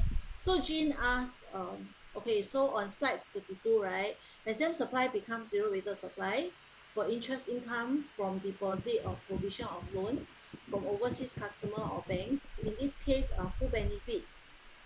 Since no one can claim the input tax, correct? So okay, in this case, right? Okay, just now so the supply will qualify for zero rating if it's interest income received from a bank overseas, right? So input tax, there is no input tax incurred generally for placement of deposit with a bank lah. So there is likely no direct input tax incurred for making the exam or the zero weighted supplies. So if there is no direct input tax incurred for making that supplies, then there's no input tax implication. But later on, when we will cover on the input tax claiming condition, because when a company meets substantial exempt supply, assuming the interest income is received from another local company, right? Then it will the business will need to report the exempt supplies in the GST return, and the input tax claim, the residual input tax claim may be subject to apportionment. So there may ultimately be some input tax claim implication on the company who receive interest income that from another local or overseas company. So if it's mostly interest income received from overseas company, right, it will be zero rated.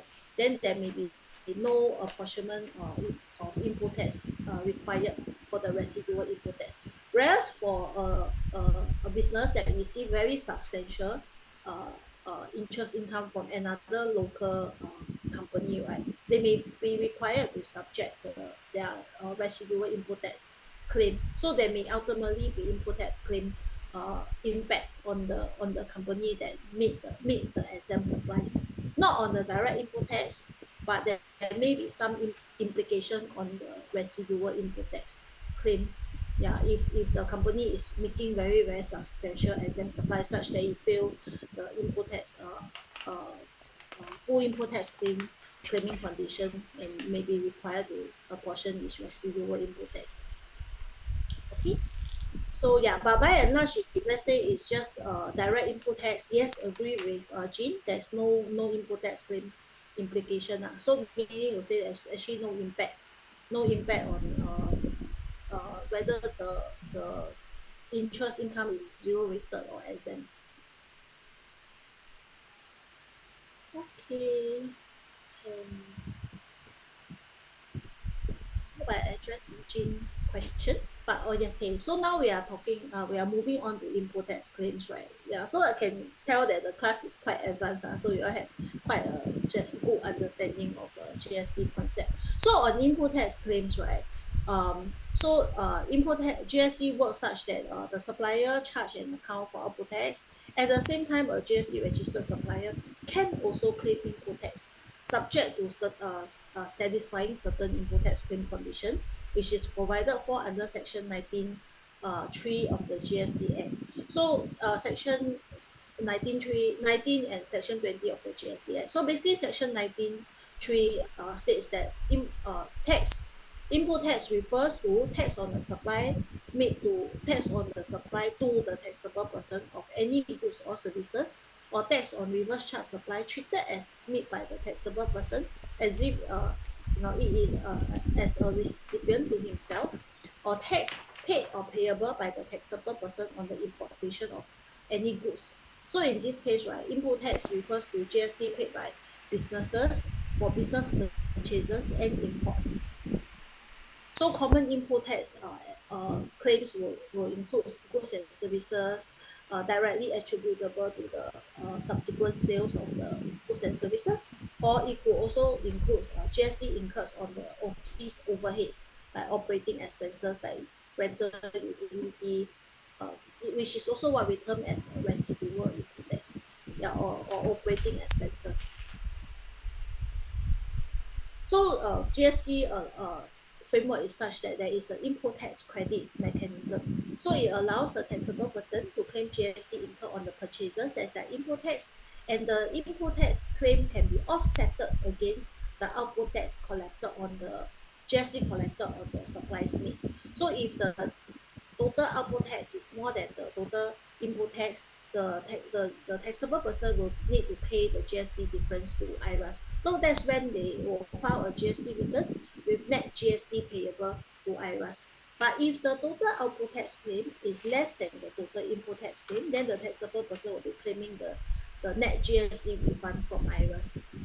So by right, because of the input tax claim mechanism, right, a business that fully meet only taxable supplies, they do not need to bear the GST because all the input tax incurred to meet taxable supplies, right, will fully be offsetable against the output tax accountable. So they do not have to bear the GST on the incurred on the purchases. So essentially it achieves the effect that GST is only levied on the end consumer who cannot claim the input tax in full.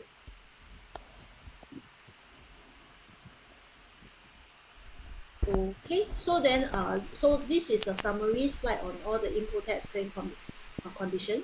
So input tax is only claimable if all the conditions here are satisfied. So of course the person who claims the input tax must be GST registered, and it must meet the definition of input tax, must be incurred for the purpose of business, must be supported by valid documents, must be attributable to taxable supply or out of scope supply, which will be taxable if made in Singapore, and it cannot be disallowed expenses under regulation 26 and 27. And from 1st Jan 2021 onwards, the business also must have taken reasonable steps to ascertain that the goods or services they purchase are not part of a missing trader fraud arrangement, and the conclusion is one that a reasonable person will have made. So these are all the input tax claim conditions that must be satisfied before a business can claim the input tax. So okay, when we say satisfy the definition of input tax, basically it goes back to section 19. So the goods or services must have been supplied to the taxable person. So if that means a GST registered person cannot claim input tax incurred for related company. So this is the most fundamental rule. The purchases must be incurred by and made to the taxable person. Yeah, so generally prima facie the tax invoice is issued to the taxable person. Usually it will be treated as some goods and services has been made to the taxable person. Will have assumed that lah. But if there are evidence to or information to show that actually the goods or services are not supplied to the business, are supplied to someone else, and the business try to claim the input tax, then they will fail this condition because the goods and services has not been supplied to the taxable person. So similarly, the goods must be imported by the taxable person, and this is usually supported by import permit declared by the taxable person, and usually the taxable person will be the one who have paid the import GST. The second condition, goods or services must be used or will be used for business purposes. So if the expenses incurred are for private or personal activities, like maybe the director's family dinner, those will be considered private personal activities. Those will not be claimable. Okay, or like activities that are non-business object, that means don't for charity purposes, those also will not meet the condition of for business purposes. So if it's for non-business object, input tax cannot be claimed. So then also free activities provided with no commercial reasons, also input tax will not be claimable.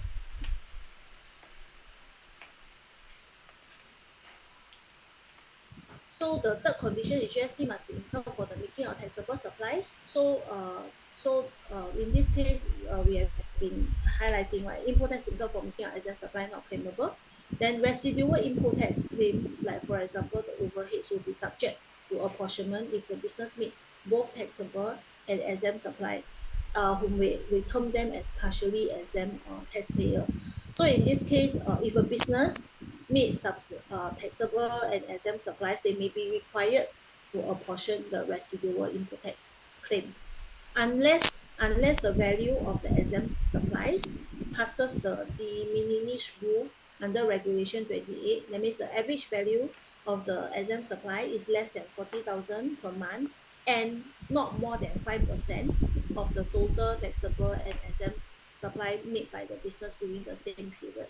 Or if not, all the exempt supplies made by the business qualify as Regulation 33 exempt supplies, then also the business do not need to apportion its input tax. So Regulation 33 exempt supplies basically refers to a list of exempt supplies that an ordinary business would have made during their course of running of the business. Like for example, interest income received from bank deposit, foreign exchange gain or loss, or issuance of the bonds and shares of the company. So Regulation 33 exempt supply basically refers to a list of exempt supplies that a business would not ordinarily meet in the course and furtherance of the business.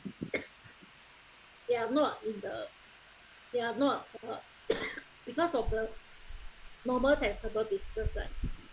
The supplies will be made incidental to the taxable business. So if the business only meet Reg 33 exempt supplies, they can claim the input tax in full. Sorry.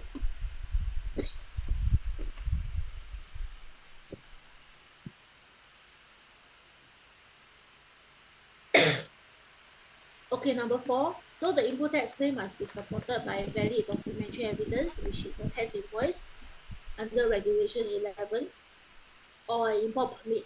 So for purchases that are less than 1,000, the business can support the input tax claim with a simplified tax invoice. So the information on the tax invoice and the simplified tax invoice can be found on IRAS website.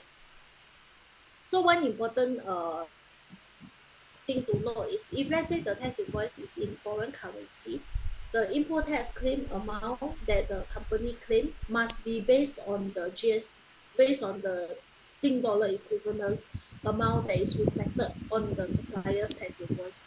So one common mistake that business may make, they may use their own in-house exchange rate to convert and then claim the import tax amount based on their in-house exchange rate, which is not correct. So always fall back on the value reflected on the supplier's invoice.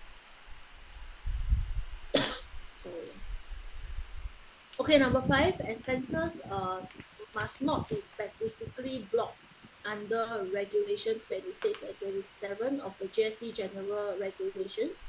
So there is a list of expenses that are blocked under Regulation 26, 27. Club subscription fees, charged by sports and recreational club. So your golf club subscription will not be claimable. Then medical and accident insurance premium for employees are not claimable unless the insurance contract is obligatory under Work Injury Compensation Act or provided for under collective agreement and within the Industry Relation Act. So similarly, medical expenses incurred for employees are also not claimable except that it is under Work Injury Compensation Act or collective agreement.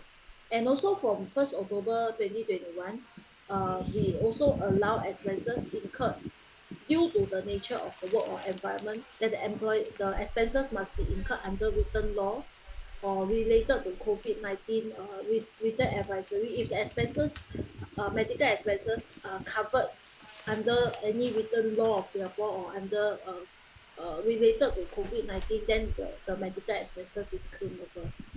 But that's only from 1st October 2021 onwards. Okay, so cost and running expenses of motor car also likewise are not claimable. So any input tax incurred by the business for a motor car will not be claimable.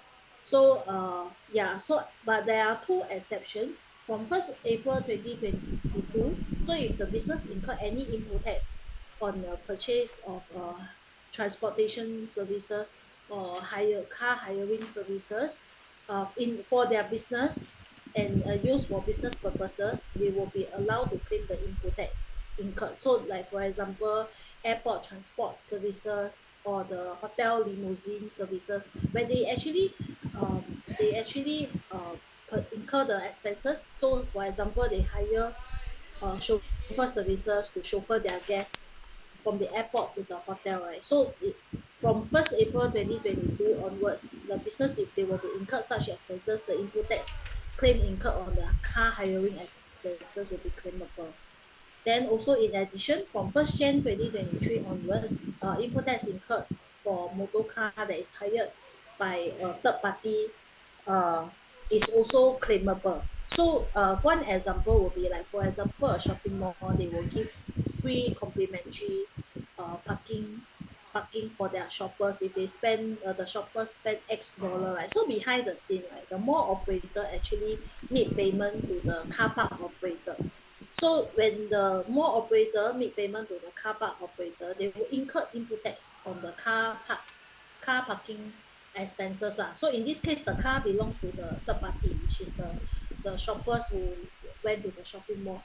So from 1st Jan 2023 onwards, the shopping mall will be able to claim the input tax incurred on the parking charges billed by the car park operator, so long as the car park expenses are incurred in the cost and furtherance of the business and all the other input tax claim conditions under section 19 has been satisfied.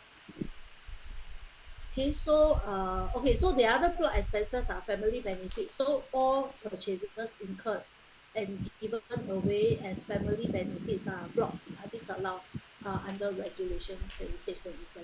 So no input tax claim on family benefit. For example, if a company um, give incur expenses for complimentary passes to a place of attraction in Singapore or for D&D, the input tax claim incurred for their employees will be claimable, whereas the input tax claim incurred for giving away the passes to the place of attraction for the family or the dinner and dance for the family members, those input tax claim will not be claimable. So those will be disallowed. Yeah, then lastly, any transaction involving betting, sweepstakes, lottery, food machine, all are not claimable. Okay, the last condition is the business must have taken reasonable steps to ascertain and conclude that the goods or services were not part of a missing trader fraud arrangement, and the conclusion is one that a reasonable person will make. So this is just an illustration of a missing trader fraud arrangement. So whereby the goods will be supplied down a supply chain. So somewhere up in the supply chain, there will be a missing trader who failed to account for output tax and pay the GST to IRAS, whereas parties down the supply chain will claim the corresponding input tax. And in this example, the goods were exported out of Singapore, and the exporter here will be claiming, because the output tax collected will be zero because it's a zero weighted supply, and the exporter will be claiming an input tax from IRAS. So there will be a refund going out, but in this entire arrangement, there will be a revenue loss to the government. So the revenue are not collected. The 90,000 there will be a tax loss of 90,000 to the controller and to the Singapore government. Yeah, so from 1st Jan 2021, there is a law inserted to combat missing trader fraud.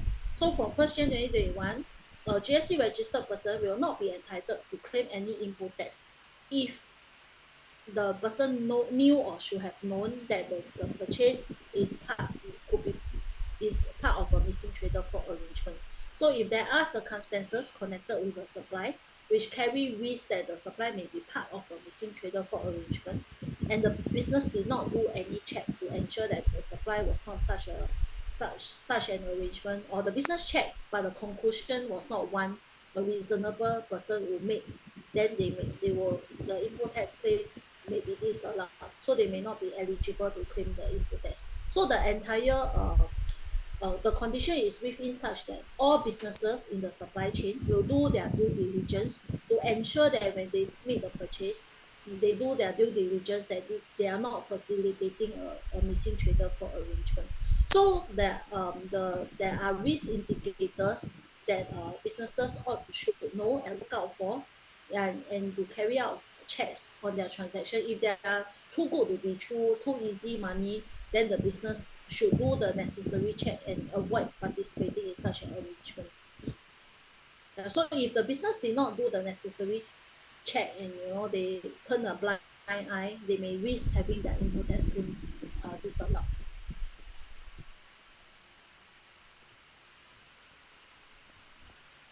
Okay, next we come to pre-registration GST claim. So pre-registration input tax claim basically refers to GST incurred before the company or the business become GST registered. So pre-registration GST incurred on goods can be claimed in full so long as the goods purchased or imported are used for the making of taxable supplies, and the goods must be acquired within for goods that are acquired within 6 months before GST registration. They must still be held at the point of GST registration. So for goods acquired for more than 6 months before GST registration, they must not have been consumed or supplied before GST registration. So essentially, right, if at the point of GST registration, the company no longer has hold on to the goods, or they have already sold off the goods at the point of registration, then the input tax claim is not claimable. Yeah, so in addition to the pre-registration input tax claim condition, also must satisfy just now the set of condition that we have went through, like for example, must maintain valid tax invoice to support the purchase. Then as part of the pre-reg condition, also the business must maintain a stock record to show the goods held at the point of GST registration. So there is also an admin concession given for a pre-registration input tax claim, specifically for immovable properties. So for properties that are acquired more than 6 months before registration, so long as it is still held at the point of GST registration and the business has not made supply before GST registration, they will be able to claim input tax in full, even though the property is purchased more than 6 months ago. So for pre-registration GST incurred on property, rental, utilities and services, likewise they can be claimed in full so long as they are incurred for the making of taxable supplies, and it must be incurred within 6 months before GST registration and not directly attributable to supplies made before GST registration. Yeah, so like utilities, rental, services, overheads will be able to claim in full so long as it's incurred within 6 months and not used to make onward supplies before GST registration. So for pre-registration input tax claim, it's important to remember the 6 months. Yeah, so expenses must the services, in this case the property rental, utilities and services must be incurred within 6 months before they can claim the input tax. If it's beyond 6 months, then no input tax claim is claimable. It's allowed. Okay. So so there is an administrative concession where renovation or construction expenses can be claimed in full so long as the property has not been put to use for more than 6 months before GST registration. Okay, so apportionment of pre-registration input tax claim will be required if the goods is acquired within 6 months before registration but partially disposed of or sold off before registration. Then only the portion that the goods that are still held at the point of registration, only that portion input tax is claimable. So for goods acquired, same thing for goods acquired more than 6 months before registration cannot be if it's partially consumed or supplied, then need to apportion the input tax as well. So one common example will be, for example, business buy a motor car. So the company may have used the motor car to lease it out, lease the motor car for car rental business. So if the car has been rented out for more than 6 months, right, then in this case, apportionment will be required to work out the percentage of the input tax claim that is claimable. So then, so for services, property, rental and utilities acquired within 6 months before registration, and if it's directly attributable to supplies already made scheduling registration, then also needs to be apportioned. So one common example may be a property acquired by a company, and then they already lease out the property. So they rent the property, and then maybe they onward lease the property to another company, right? Because it's already used to onward lease. Some months before GST registration, then a apportionment will be required. So cannot claim in full in that kind of situation. So yeah, again, there is a detailed guide on apportionment of pre-registration input tax claim to spell all the different scenarios. Okay, now today this is our last poll question of the day. So yeah, let me just share the poll. Launch the poll.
Just try out.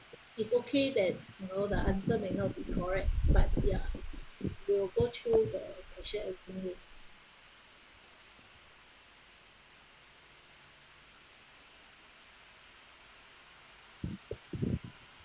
So although the GST rule is not difficult, it's not complex. In fact, it's quite simple. So you need to remember the GST rules.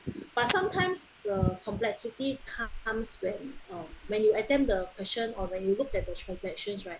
You have to understand the transactions and the question first, before you apply the GST rule. So the sometimes the difficulty is understanding the transactions or catching the details in the transaction so that you can apply the correct GST treatment. So sometimes I mean among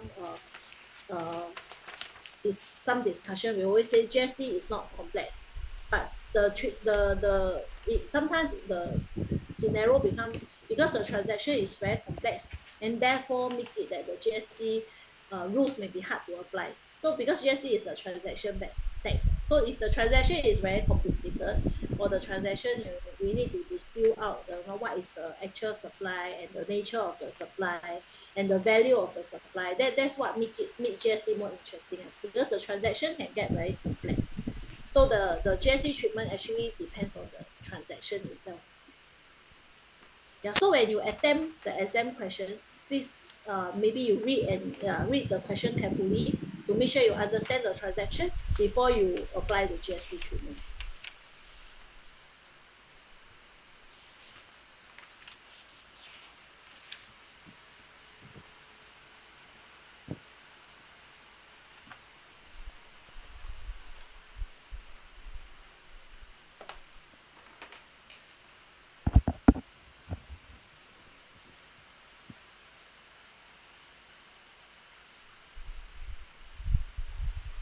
Okay, let me end the poll.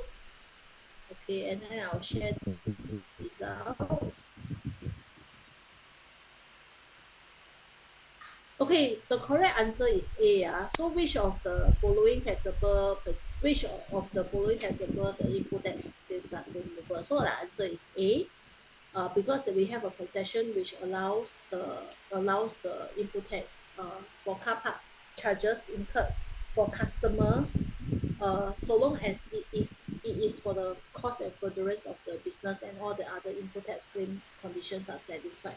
So why is B input tax uh, for B not claimable? So group hospitalization and surgical premium for employee, only those obligatory under VITA or under IRA are claimable. So those that are not under VITA or IRA, they are not claimable. So the company may buy a group hospitalization and surgical insurance premium for all the employees, but it's not obligated under VITA. That means maybe even the coverage goes beyond the requirement of VITA, so those will not be claimable. The expenses incurred for the insurance premium and the medical expenses will not be claimable. Okay, then C, why, okay, goods acquired within 6 months from GST registration can only be claimed when the goods were held on hand at the point of GST registration. So in this case, it's not claimable because they were all fully sold before GST registration. So input tax will not be claimable because the goods are not held on hand at the point of registration. Okay, so C is not correct, not claimable.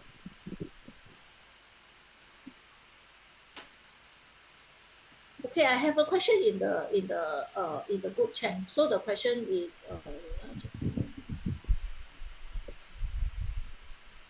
okay, so Kevin asked for pre-registration claims.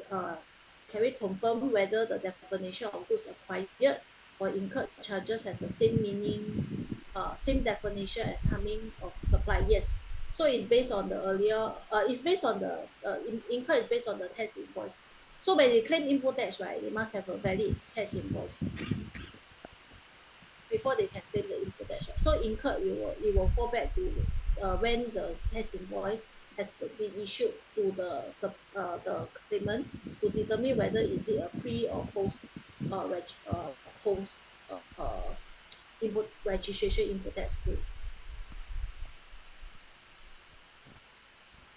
So if let's say the payment is before the GST registration, but if the invoice is issued after GST registration, right, then it will be a post-registration input tax claim. I hope that answer your questions. So you look at the date of the invoice to determine the pre and post. Okay?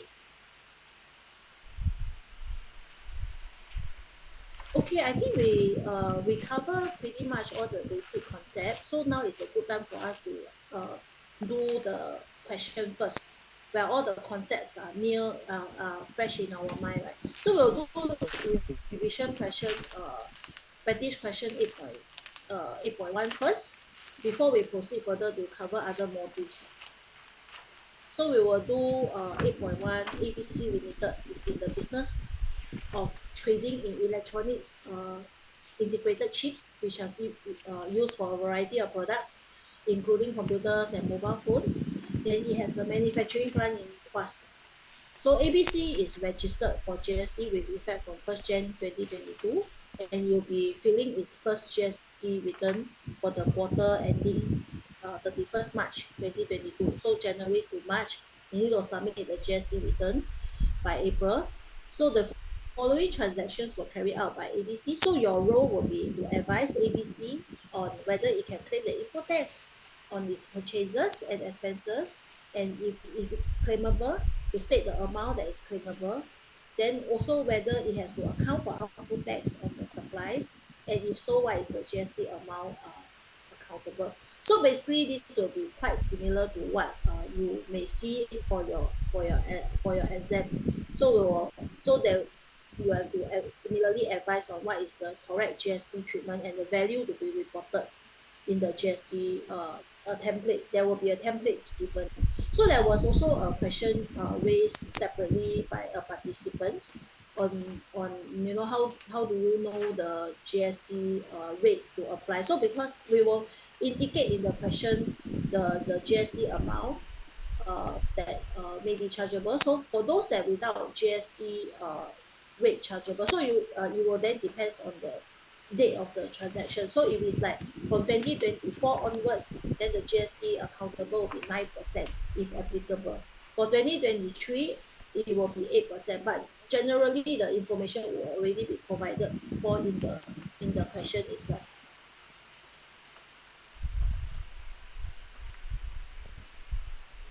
Okay, let's go through let's go through the questions.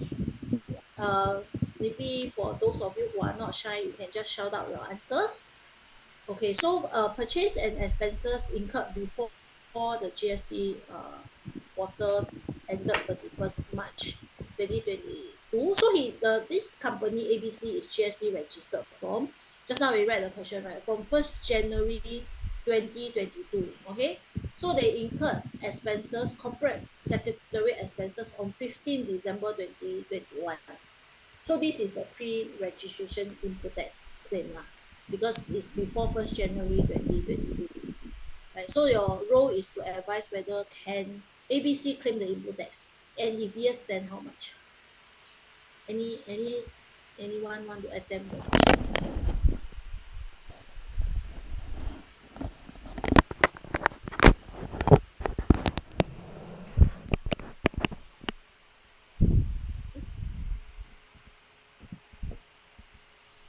Okay, so corporate secretary expenses, right, is a service. So what is the input tax claiming rules for pre-registration input tax claim on service?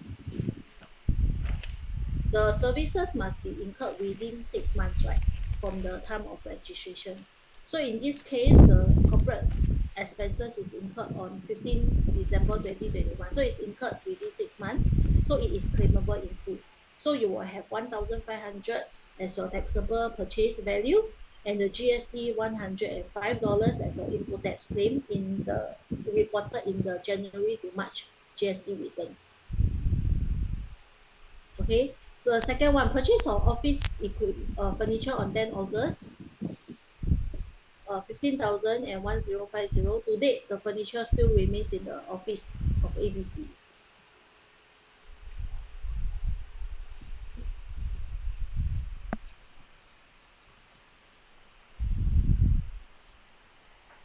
Anyone want to attempt the questions? Yes, claimable. Claimable, right? Very good. So why is it claimable? Because the furniture is still in the office. Within Correct. So yes. So at the point where you GST registered, right? It still remain in the office. So although the furnitures were put to use before GST registration, because the rule says that so long as you acquire the goods and you still have the goods with you at the point of GST registration, you have not supplied the goods before you are GST registered, the goods are not consumed, you can still claim the input tax in full, right? Okay. Okay, C, purchase of inventory, 15 August 2021. Every item of the inventory was sold by 30th September 2021. not claimable. Why not claimable? Because the inventory has been sold before Yes. the registration. Correct. So the goods has already been sold before registration, no longer can be attributable to taxable supply, not claimable. So this will not be included in the GST return. So in terms of the filing, so for example, the non-taxable purchases or GST recoverable purchases, you will put below 150,000, and the recoverable GST is 10,500. So this simulate a GST return, basically all the boxes you fill in.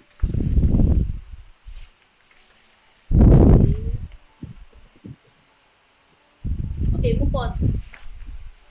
D, purchase of raw material costing 10,000 US dollar with US dollar 700, GST US dollar 700. Supplier exchange rate indicator on the invoice is 140.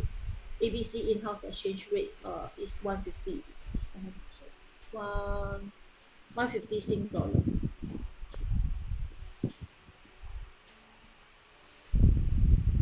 So this is incurred within the GST quarter ended 31st March.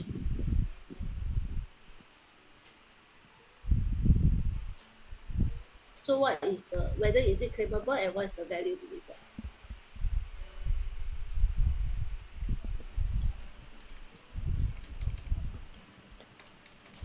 got? Can claim and it's 700 times 1.4. Yes, that's very good, correct. So yeah, so it's claimable and the exchange rate must use the supplier's exchange rate reflected on the invoice. Okay, next one, brokerage fee. $1,000, GST $70, paid to a broker for selling shares in XYZ Limited. Here we assume XYZ Limited is a Singapore company, local company. Can claim. Can claim why? claim. It's a service. Okay. It's brokerage fee is a service. Any other answer?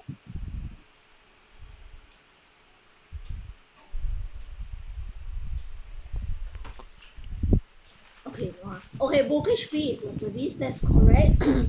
But okay, so but the service, the brokerage fee is a service, but the input tax is not claimable because when ABC sells the shares, right?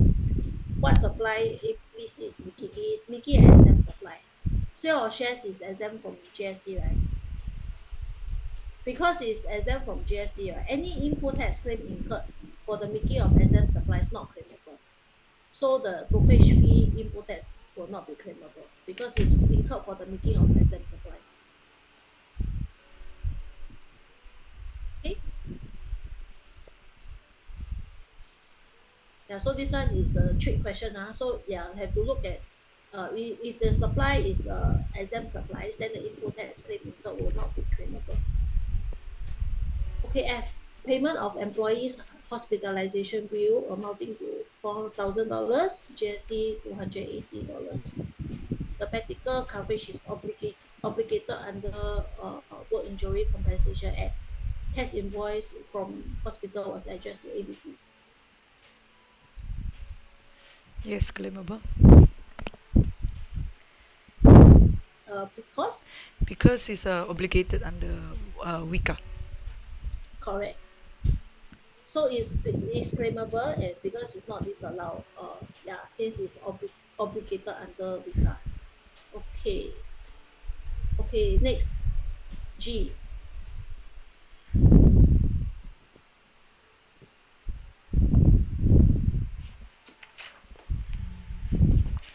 This one is a deemed supply, right?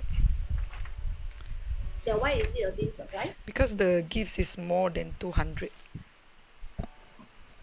The hamper cost is more than 200. Yeah.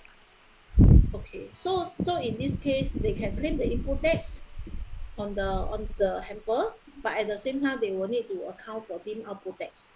There is a deemed supply. So the business can claim the input tax and then need to account for deemed supply because the value is more than 200.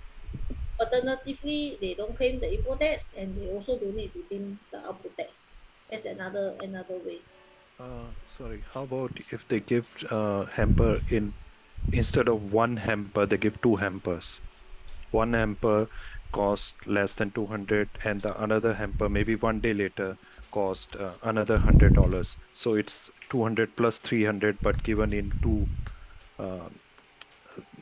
two hampers instead of one hamper.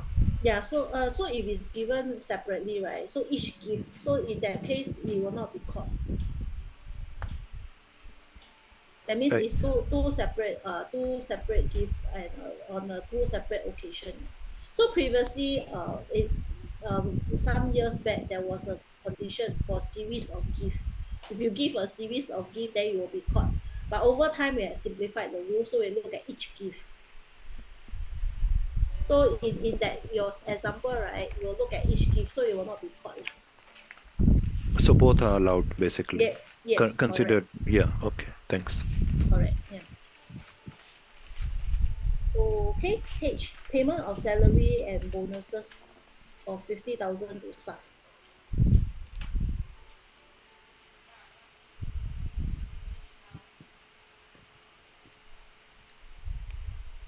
Out of scope. This one, so not claimable. Correct, it's outside the scope of GST. Okay, so not claimable. Okay, I have one question in the chat. So for corporate tax filing, medical bill is deductible 1%, 2%. So for GST, no, it's not deductible. So the only concept for GST is whether the input tax claim is claimable.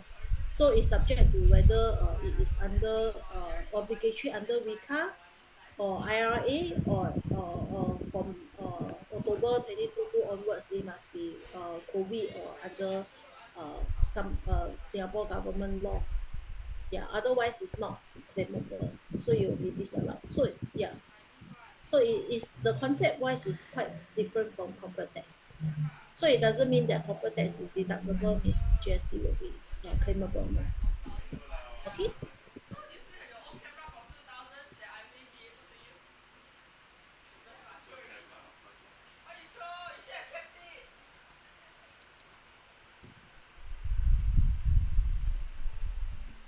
So GST paid for purchases, is it deductible for income tax? No, because GST is not an expenses lah. So in this case, GST is input tax is claimable from IRAS, so it's not a deductible expenses for corporate tax. Oh, okay. Okay, so yeah, basically this is a summary of how the GST reporting should be done. So this one we will provide on Monday lah, on the upload to the portal.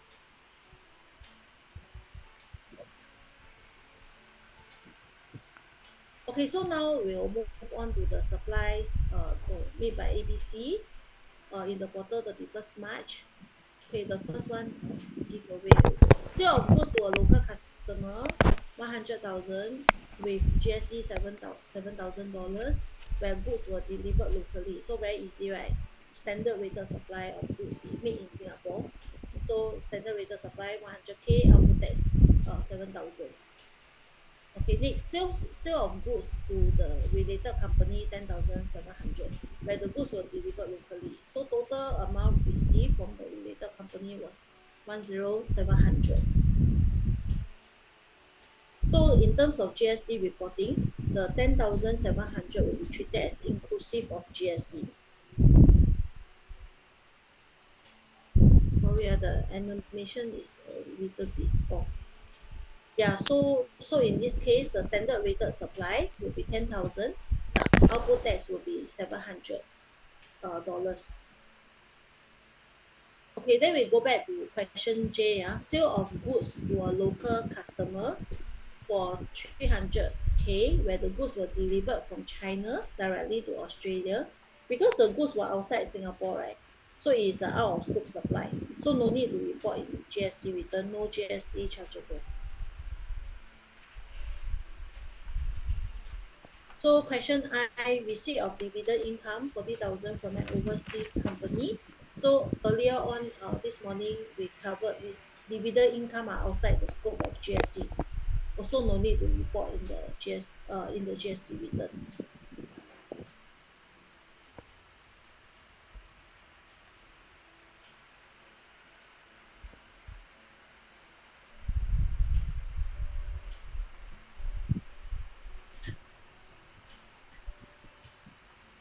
So I think the animation is a bit off, so I don't get to test you all, but I will go through the question and explain the answer lah. So if you all have any question, do stop me.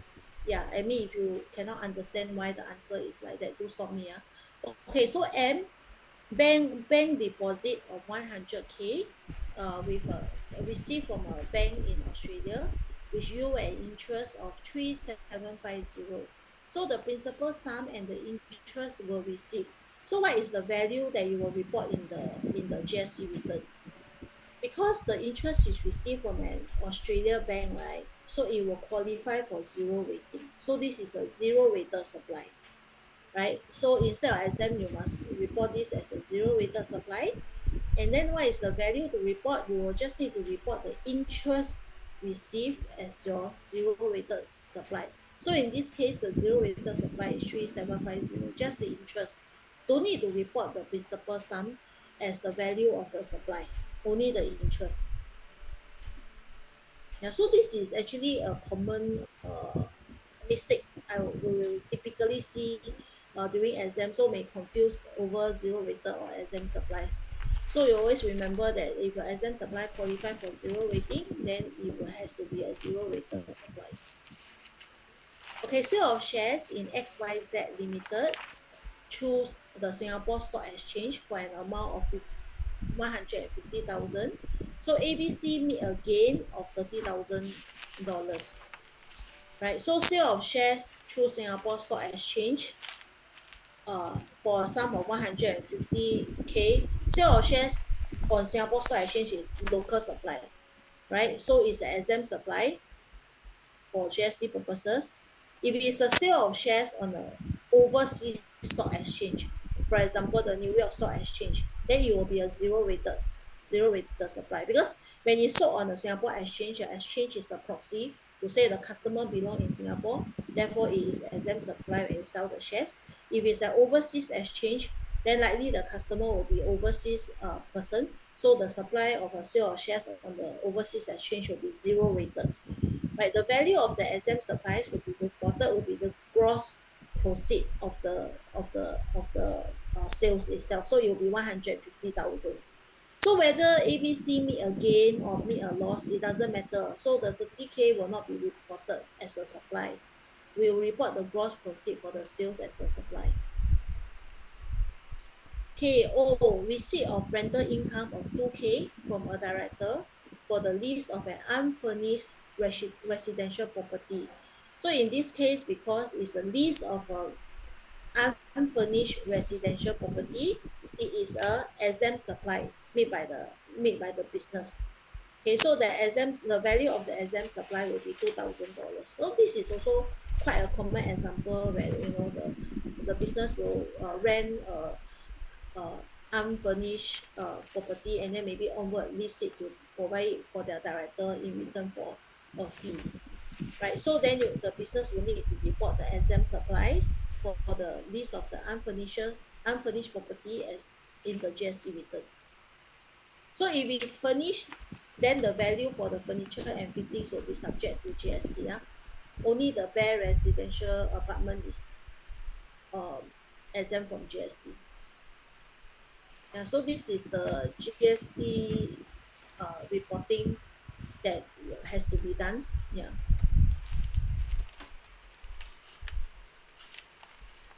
Yeah. Okay. Any questions? Okay, no questions. Then we will move on. We will move on to low value goods and imported services.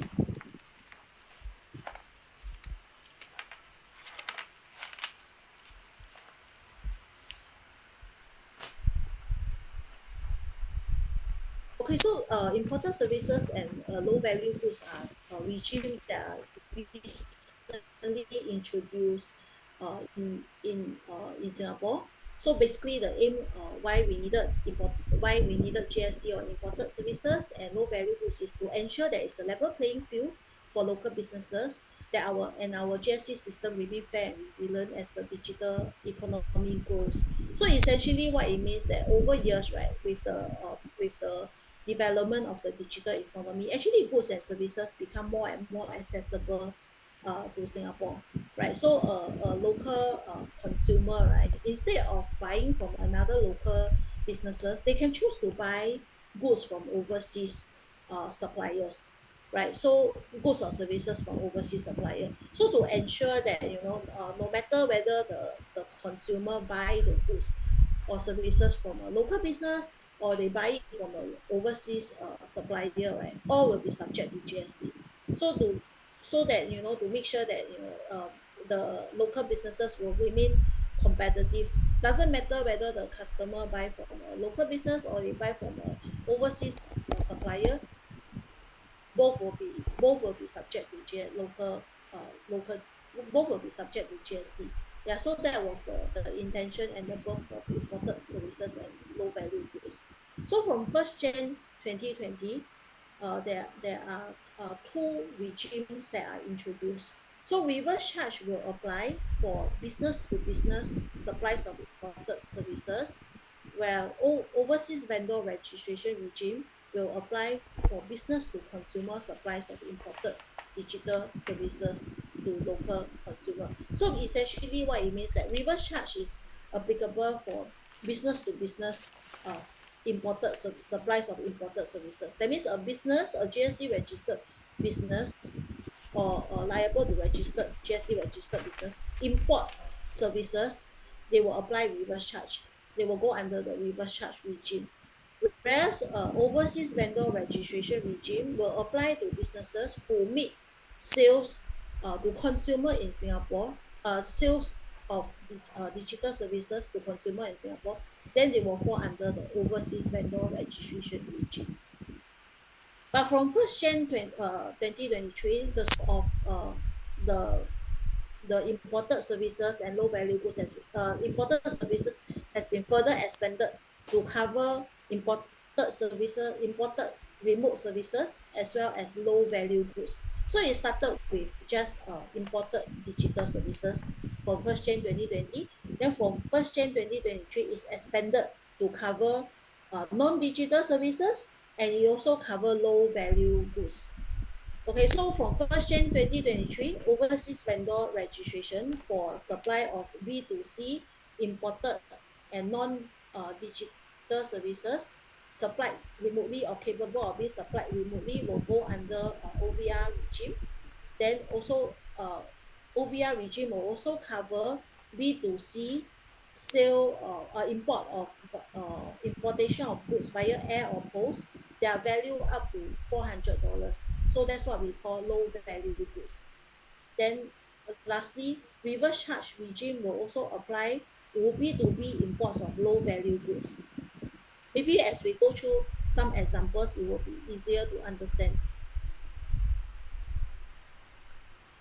Okay, so basically reverse charge is always for B2B supplies of imported services and low value goods. So we focus on from 1st Jan 2023 onwards, it will apply for imported services and it will apply for low value goods. So mechanism and the scope of reverse charge means the recipient, the buyer of the who buys the goods, buys the services, buys the imported services, or buys the goods via post or air value up to 400, buys the LVG, will be the one who need to account for GST on the imported services and LVG as if they are the supplier. So they will treat themselves as the supplier to report for the standard rated supply and the output tax, and then at the same time claim the input tax, report the taxable purchases and claim the input tax subject to the normal input tax claiming condition.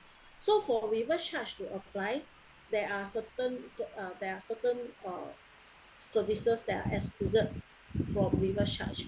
So the services that are excluded from reverse charge are services, let's say the recipient import services from overseas supplier, and the services fall under exempt supplies under the 4th schedule of the GST Act. So in this case, if the services fall under exempt supply as a 4th schedule under 4th schedule of the GST Act, then no need to apply reverse charge. So it will be excluded from reverse charge regime. So similarly, services that qualify for zero rating also do not need to apply reverse charge. Then services that are similar to non-taxable government supplies, which are supplied by the government of an overseas tax jurisdiction, also likewise need not apply reverse charge. So the first three category essentially means that even if the recipient of the services apply reverse charge on the supply on the services itself, right, is either exempt, zero rated, or is non-taxable. Under these three categories, no need to do reverse charge on the services that they have procured from the overseas supplier. The last category is services that are procured from the overseas supplier, but the services is directly attributable to taxable supply, meaning to say that actually even after the apportionment of the input tax, the business can claim the input tax in full. So if the business the services is directly attributable to taxable supplies, also don't need to apply reverse charge because it will be a paper exercise. Standard rated supply, output tax, then taxable purchases, then input tax. End of the day, the tax collected will be zero. So if the services directly attributable to taxable supplies, then no need to apply for reverse charge because even if they apply, the net impact will be zero. Okay, there's a question asked whether OVR and RC will be tested for exam. No, it will not be tested for exam, but it will be good for understanding. Yeah.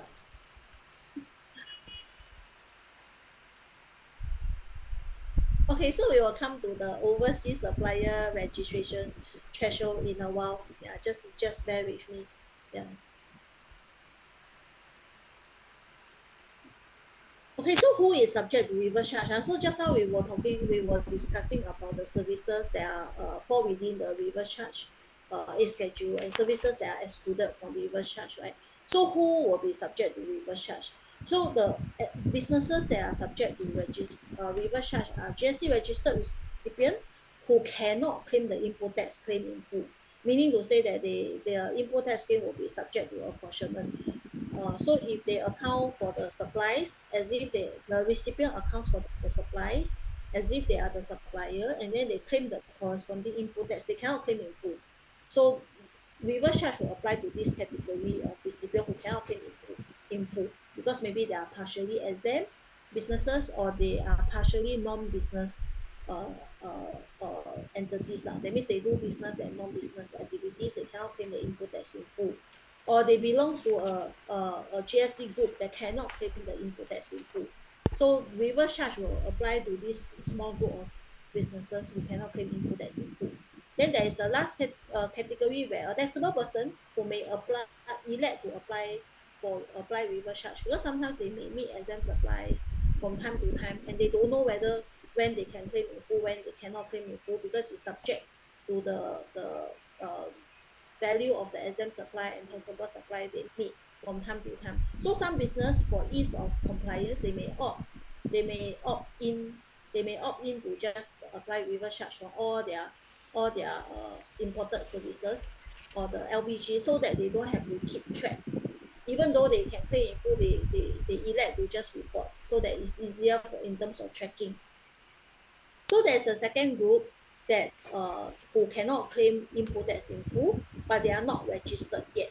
So if a non-registered recipient imported services from overseas supplier, but the imported services which fall within the scope of reverse charge from the overseas supplier exceed 1 million in the 12 months period, right? They are liable to come forward to register for GST, and then they will apply reverse charge on the services they have imported, and then they cannot claim, for example, they cannot claim the input tax in full, then they will report a lower taxable purchases and input tax claim or no taxable input tax claim allowable. So this group will be required to register under due to reverse charge regime and then to pay the output tax on the reverse charge supplies and then claim the lower amount of corresponding input tax. So one example may be, for example, a residential property developer in Singapore. They choose to engage overseas, maybe renowned architecture service provider who design the residential development for them. So assuming the service fee charged by the architecture exceeds 1 million, so this residential property developer by right only meet exempt supply. They cannot register for GST because they only meet exempt supplies, right? But because of the imported services, they have to come forward to register for GST, and then they have to account for output tax on the imported services. So they account for the architecture services as if they are the supplier, and they cannot claim the corresponding input tax. So that will be one example when a non-registered recipient may be caught and may need to come forward to register for GST and to apply reverse charge to pay the GST.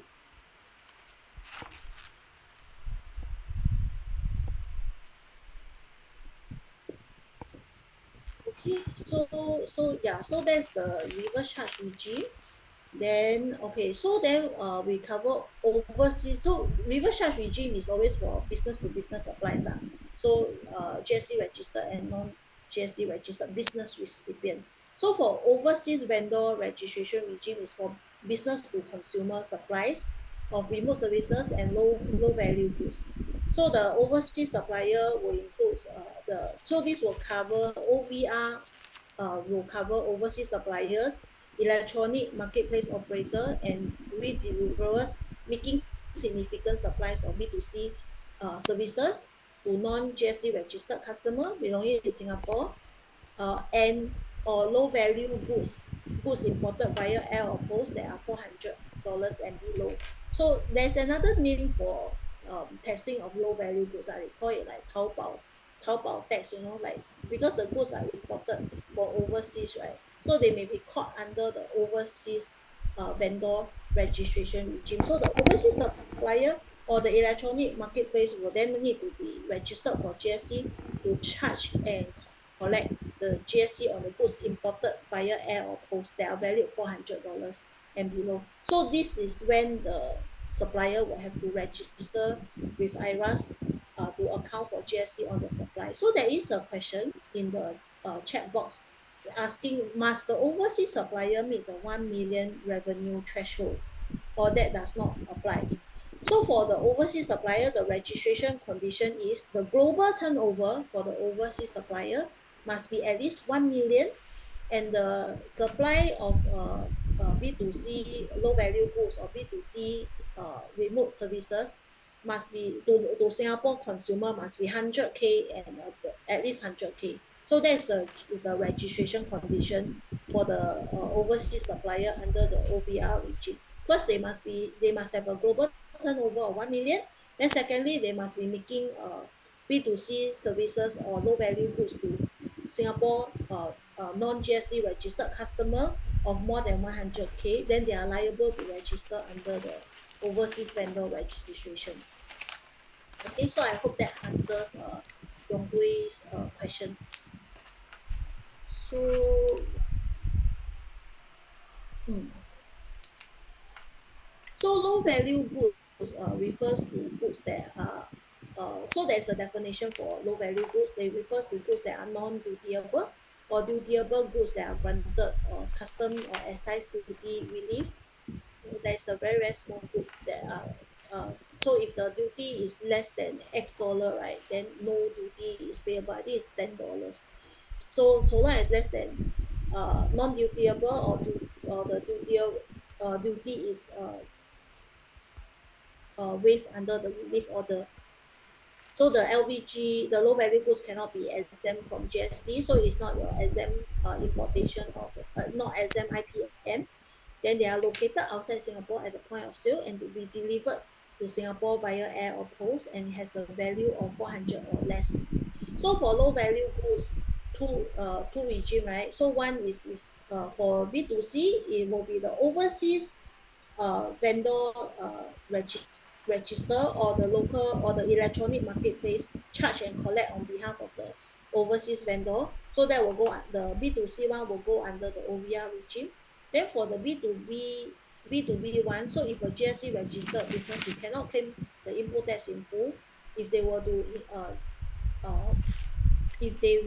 have imports of low value goods, then similarly they will have to apply reverse charge on the importation of the LVG as if they are the supplier. So the same way for the RC regime will apply for the LV, low value goods. Okay. So there is another question in the chat box on question 8.1, just now the question that we have gone through. Okay, question 8. Question E, brokerage fee incurred. Are we assuming that the company does not satisfy the minimis rule? Wow, this question very good. Okay, so okay, let me just go back to the question. Sorry to jump a bit because I think I will address the question first lah before we proceed any further. Okay, this is very good question. Okay, so there is a question in the chat asking, right, brokerage fee of $1,000 with $1,000 with $70 GST charged for the selling of shares in XYZ limited, right? Okay, so the question is asking that, okay, if the business satisfy the diminish rule, right, do they still can the input tax still be claimed lah? So if let's say so it is correct for this question, we are assuming that they do not pass the diminish rule. So if let's say the diminish rule is such that the value of the exempt supply is less than 40,000 per month, or less than 5% of the total taxable supplies, right, they can claim the input tax in full. That means they don't even need to attribute the input tax. So in this case, right, if let's say the company meet the diminished rule, right, actually the input tax on that $70 brokerage fee will be claimable. Yeah, so for exam purposes, right, we will assume the business does not meet the diminished rule. So I mean, because we are not going into very in-depth concept on how to attribute input tax and how to compute the input tax for exempt supplies and Red 33 exempt supplies. So we will all assume, so long as it's input tax directly incurred for the making of exempt supplies, not claimable. Okay, not claimable. That means the diminished rule don't come in lah. I hope I addressed the question. Yeah, Because that one is yeah, Cynthia. really more advanced concept. Okay, okay, it's me actually asking. So, we will, as what you explained, we will just contain the question per section. Is that right? So we Correct. will just assume that is not claimable because of the exempt supply. Correct. Okay, okay, Correct. okay. Yeah, so because if not, then we will complicate it by the DM rule and all that. But you're right. If they pass DM rule, right, the diminish rule, they can claim it full. So that's why I say it's a very good Okay, question. okay, got it, got it. Thank you. Sorry, I was a bit confused, so I just want to clarify. Yeah, okay. Yeah, it's okay. Yeah, good question. Yeah, but we will just keep it simple. So long as it's for exam supply, cannot claim. Okay. Any question on LVG and OVR? Yeah, I think someone asked the most important question, whether is it acceptable. Yeah, but it's really good for understanding because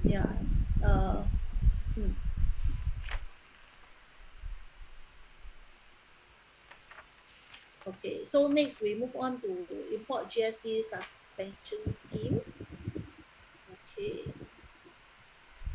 Okay, so just now so import of goods into Singapore other than IPM is subject to GST, right? And other than those that are under special import GST relief lah. Then, but in addition to that, right, IRAS also and custom also have import suspension schemes. So these are some of the schemes that are introduced to suspend import GST, and also there are so some of them are operate by customs, some of them are schemes operate by IRAS. So for importation of goods that are stored in the free trade zone, so this is operated by Singapore Customs and zero GST warehouse and licensed warehouse, right? Import GST is suspended. That means any goods that are stored, imported and first stored in the FTZ or stored in the ZG warehouse or licensed warehouse, no need to pay import GST. So further suspended. So only when the goods are are removed from free trade zone, ZG warehouse or licensed warehouse, that's when the import GST is payable. So when the business take out the relevant permit to remove the goods from these areas, then GST is payable. But further to that, right, IRAS also have schemes that allows import GST suspension. So if a business is under a major exporter schemes or is under approved third party logistic company schemes, Actually, there are also other schemes that are very, very specific to certain industry.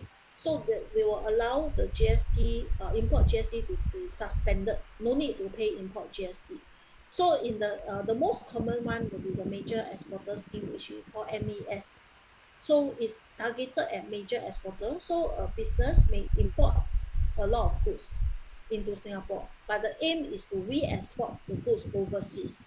So major exporter schemes are, as the name implied, right, is targeted at businesses who majority of the goods imported are exported overseas.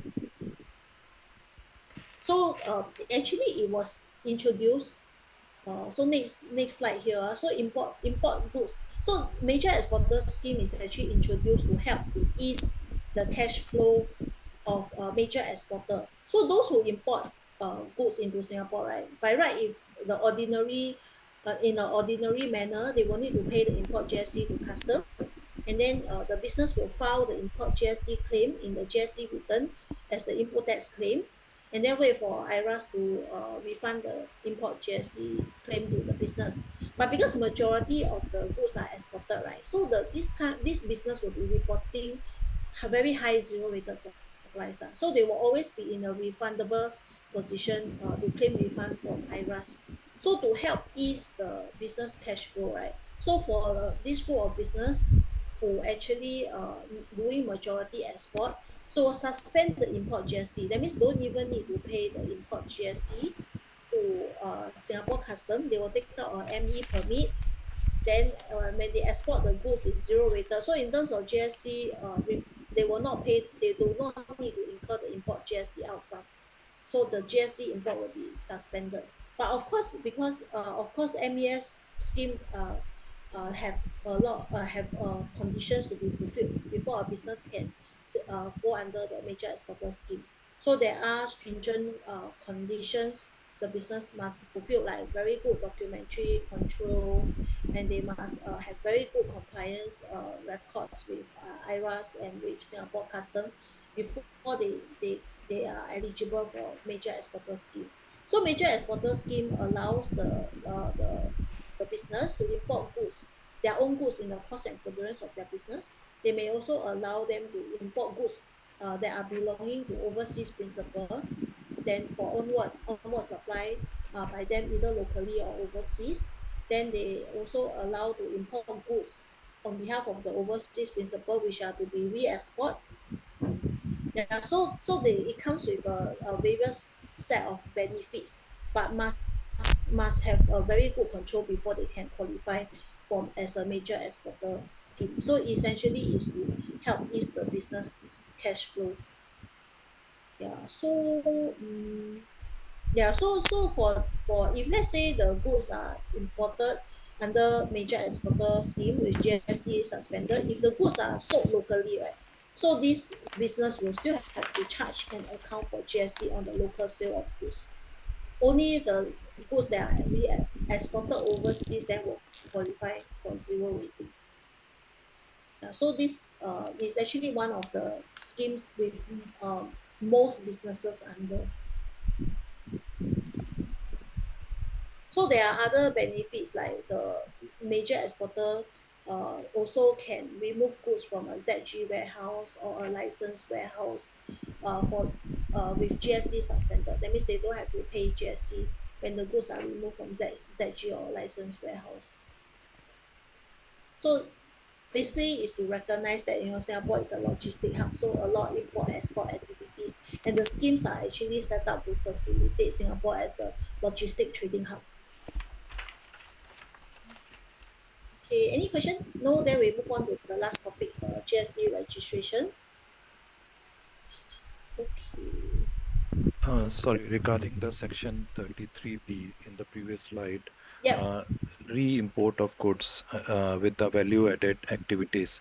So when we have a value-added activities, like suppose when we initially imported or we purchased locally something at $100 and then we sent overseas for value-added services activities, when we re-import it, the value of the good has increased from 100 to suppose $120. Yeah, because Right. there was something done on the the particular good, that it can be sold, it can be treated as $120 instead of $100. So do we need to pay GST on the value added amount, which is $20? No need. So in this case, right, I mean, if it's for the imported under MES, right, the value of the goods will become $120. Then the GST on the importation under MES will be suspended on the GST on $120 will be suspended. Yeah, but if let's say the importation is not via MES, right? Let's say assuming you export the goods for value add and now the value of the goods become 120 and the importer does not have MES status, right? Then the GST is payable on 120 lah, import GST. Okay, so basically it would be on $20 if it is not under MES, because 100 he has already paid the GST. So it would be 20 GST on $20 No, when so when re-importing. they no, so when re-importing, right, how the value of the imported goods is CIF, the cost insurance rate, so it will be 120. So it doesn't matter that, when the first imported the goods, it was $100, right? So that one, your point is you already paid import GST, and then the goods were exported to overseas for value add. When you re-import the goods into Singapore, it's 120. So the import GST will be payable on 120. When the goods are re-imported, the value is 120. That means it will not net off the first import of $100. So that will be treated as two separate imports. So it's kind of double GST. Yeah, but you will for the first one you will be able to claim back the input tax. For same thing for the second one, you will be able to claim back the import GST. But we haven't sold it. So input tax can be, we can claim the input tax, but we have not sold it yet, and we send it back overseas and we brought it back. And okay, understood. Thanks. Yeah, but there will be two separate imports. So the value will be the import GST payable will still be based on the cost insurance rate of the value of the goods imported. So Okay, it won't be net off the first value. okay, Yeah. thank you. Sorry, Cynthia. In this case, right, the one that from Pradeep, right, when he exported out, it will be under zero rated, right? Supply. Am I right? Correct. Okay. Correct. Okay. Yes. Okay. No other question. Okay, we move on to GST registration. So this is the last topic of the day. Okay, so when is a person liable to register for GST? So the person is only liable to register for GST when the annual taxable turnover exceeds 1 million. So for businesses that annual turnover that is less than 1 million, they can still register for GST, but it will be under voluntary basis. So only businesses with annual taxable turnover more than 1 million, they are liable to register for GST under compulsory basis. Yeah. So what do we mean by annual taxable turnover, and how do a business compute the annual taxable turnover? Annual taxable turnover basically includes standard rated supplies, zero rated supplies, just now what we have went through, right? Made in the cost and furtherance of the business. And annual taxable turnover does not include exempt supplies, and does not include exempt supplies that qualify for zero rating, does not include out of scope supply, does not include sale of capital asset. That means only standard rated supply and zero rated supplies. So a business who made wholly zero rated supplies, let's say a company only made zero rated supply, although the annual taxable turnover exceed 1 million, right, the business can apply for GST exemption from registration. So they can fill in because it's more than 1 million, right, they are liable to register for GST. But if let's say the taxable turnover is wholly zero rated, they can apply to be exempted from GST registration. So that's the option given to the business. But still need to apply, notify IRAS, and officially get the exemption from GST registration. So how to determine when the annual taxable turnover threshold of 1 million is met. So there are two bases for the business to assess. There are 2 points in time for the business to assess whether the annual taxable turnover exceed 1 million. So on a retrospective basis, when the taxable turnover at the end of any calendar year exceeds 1 million, then they are liable to register for GST on a retrospective basis. That means for the past the calendar year, at the end of the calendar year it exceeded 1 million, they need to come forward to register for GST. So that's for period before 1st Jan 2019. No, that's for period after 1st Jan 2019. A business just need to look at the end of any calendar year, did the turnover exceed 1 million? If exceed 1 million, liable to come forward to register for GST. So before 2019, actually the businesses are required to keep track of the taxable turnover for the past 4 quarters. So it was very tedious and actually quite onerous on the business to always determine on a rolling basis whether for the past 4 quarters whether it exceeded the annual taxable turnover exceeded 1 million. So before 2019, they have to do it on a 4-quarter basis. But from 1st Jan 2019, the rules has been simplified such that the business only need to do it at the end of the calendar year to assess whether they are liable to register on a retrospective basis. So on a prospective, there's another basis that is on a prospective basis. So at any point in time, if a business expect the taxable turnover in the next 12 months to exceed 1 million, for example, through a contract signed with a major customer that the business know for sure it will exceed 1 million, then they are also liable for GST registration. So at any point in time, if they believe have good reasons substantiated by contracts and all that they will exceed 1 million, and then they need to come forward for compulsory registration. So the only exception that is, for example, under retrospective basis, in the past, at the end of the calendar year already exceeded 1 million, but when they look for like going forward 12 months, they have very good reason to believe that they will not be liable to register for GST under prospective basis, right? Then they may choose not to register for GST but must maintain proper records to support that. There are good reason to believe that the sales will not exceed 1 million in the next 12 months. Then they can choose not to register for GST. Yeah, so this basically explains the exception. If they are confident in the next 12 months will not exceed 1 million, then no need to come forward to register for GST. Maybe because they foresee they will lose a major contract and overall, or they already lost a major contract, they will not be able to meet the 1 million threshold, then they don't have to come forward. Okay, so then how do we compute the annual taxable turnover based on the business constitution? So we can have a sole proprietor. A sole proprietor can have multiple sole proprietorship business. So we may have ROB1, ROB2. So to compute the annual taxable turnover for sole proprietorship business, they have to aggregate all the taxable turnover made by all the sole proprietorship business and also includes any trade or professional or vocational income earned by the sole proprietor. All has to be aggregated to compute the annual taxable turnover. Then as for the partnership, you will have to aggregate the taxable turnover for all partnership business with the same composition of partners. So only the same composition. So partner 1, partner 2 have one business, maybe have 3 business together. It has to be added up.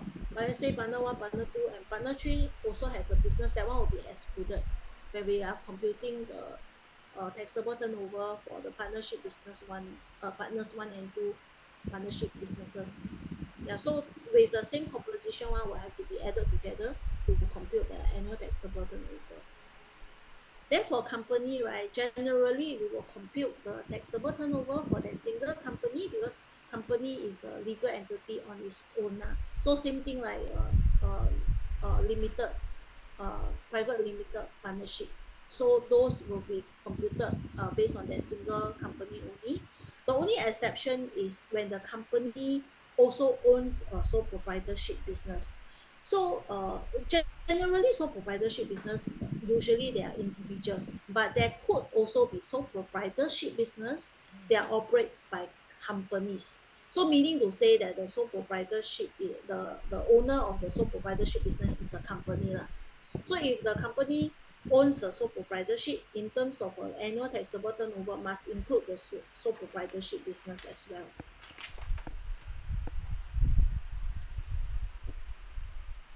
Okay, so so the in terms of the notification and the effective date of registration, a business is required to apply for GST registration within 30 days from the date of the liability arose liability to register arose. So for example, for the retrospective views, right? So let's say in this example, the calendar year ended 1st Jan to 31st December 2023, the business must notify the controller of the registration liability within 30 days from the date of the liability. So in this case, they must notify IRAS of the registration liability by 30th Jan, and the effective date will be on the first day of the third month, in this case 1st March 2024. So the business has 30 days to notify IRAS. So for prospective view, right, similarly they also have 30 days to notify IRAS, but they will be registered instead of the first day of the following month, right? They will be registered on the 31st day from the date of forecast. So here are three examples. So for example, a business sign a contract that is more than 1 million on 1st July 2023. So the business is required to notify IRAS within 30 days. So by 31st July 2023, they will need to apply for GST registration. You say that my turnover will exceed 1 million. So then the effective date of registration will be on 1st August 2023. So on the 31st day of the forecast. Right, the same will apply for the two examples below lah. So based on the date they forecast plus 30 days, and the effective date will be the following day. Yeah.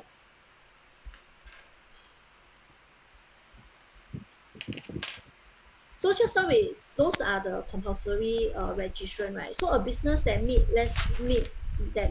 less than 1 million taxable supply, they may still apply for GST registration voluntarily. For example, they would like to claim the input tax they incur on the purchases. So for this group of businesses, they can still apply for GST registration, but there may be conditions imposed on the GST registration. For example, must complete 2 e-learning courses, must sign up for GIRO, and must remain GST registered for at least 2 years. And yeah, so there may be condition imposed for the voluntary registrations to make sure that they have they have good GST compliance. So for a business to decide whether they want to voluntarily register for GST or not, they have to weigh the pros and the cons, and also the need to submit the quarterly GST return, maybe subject to GST audits, and maybe have to prepare, hire accountant to prepare GST return filing, and all that has to be taken into considerations.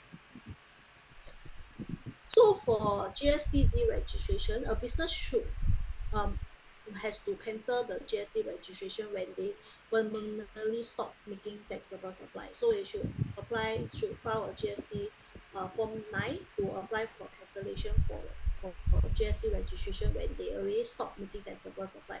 So if they don't meet taxable supplies, they cannot register for GST. They should not remain GST registered. So same situation will apply when they cease business, or the business has been transferred away, or the business constitution change. For example, a sole proprietorship business now change to a private limited. They have to cancel the GST registration of the sole proprietorship business and then reapply for GST registration under the private limited. So cancellation of GST registration at the point when any of the situation happen. So at the point of cancellation of GST registration, the business cannot collect GST anymore from the approval date. Then the business is required to file a final GST return. And then just now we mentioned, right, on the last day, which last day of their GST registration, if the asset on hand, the business asset on hand is more than $10,000, then they will need to account for output tax based on the open market value of the asset held on hand. Unless a situation where they had not claimed the input tax before, then no deeming will apply. So yeah, so this is still a condition. They will still need to account for output tax in the final GST return based on the prevailing rate. So 8 over 108 for 2023, 9 over 109 for 2024. Okay, any question on registration? If not, rather straightforward, we can go through one case study, one review question.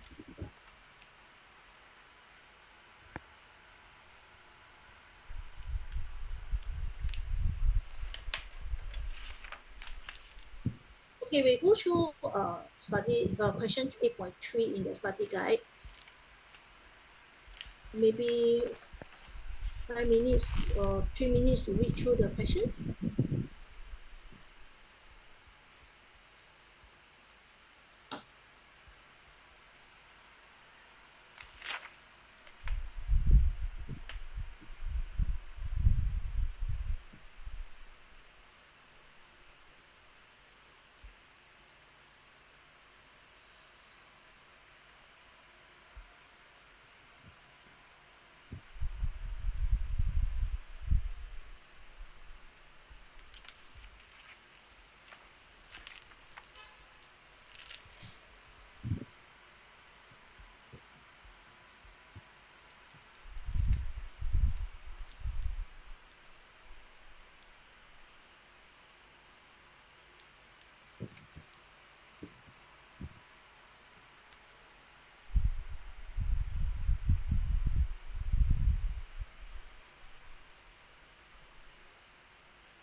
Okay, there's a question in the chat asking for the answer for 8.1c.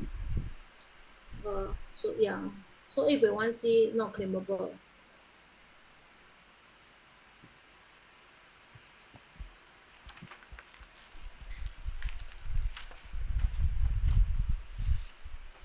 So there's also a question asking if the question is similar to 8.1, is the answer need to be presented as per the GST worksheet. So if we will provide the template to compute to be filled in, yeah, if it's similar to 8.1. So you don't have to prepare your own template.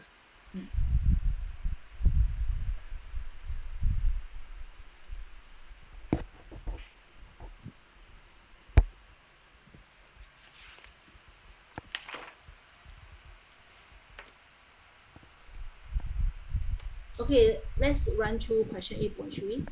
Okay, so XYZ Limited's principal activities is trading in properties, buying and selling of properties. It also owns one sole proprietorship business, SP Trading. Okay, so below is a summary of the actual turnover for XYZ from January 2021 to December 2021. Then the projected turnover, projected means forecast lah. So forecast turnover for the following year, 2022. So the supplies include sale of properties, one commercial property and one residential property. Then bank interest received from Citibank in Singapore and Citibank in Hong Kong.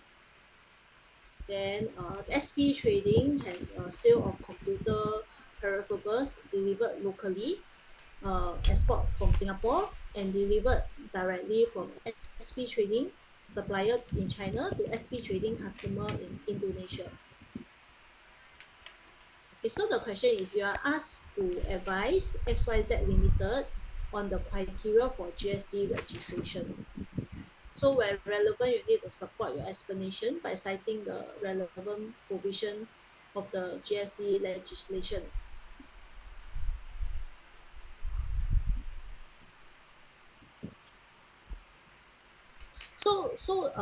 For you will need to explain for GST registration, you will need to explain what is the different basis of registration. So how do you determine the liability to register for GST, basically based on what we have went through, retrospective basis, the retrospective view and the prospective views.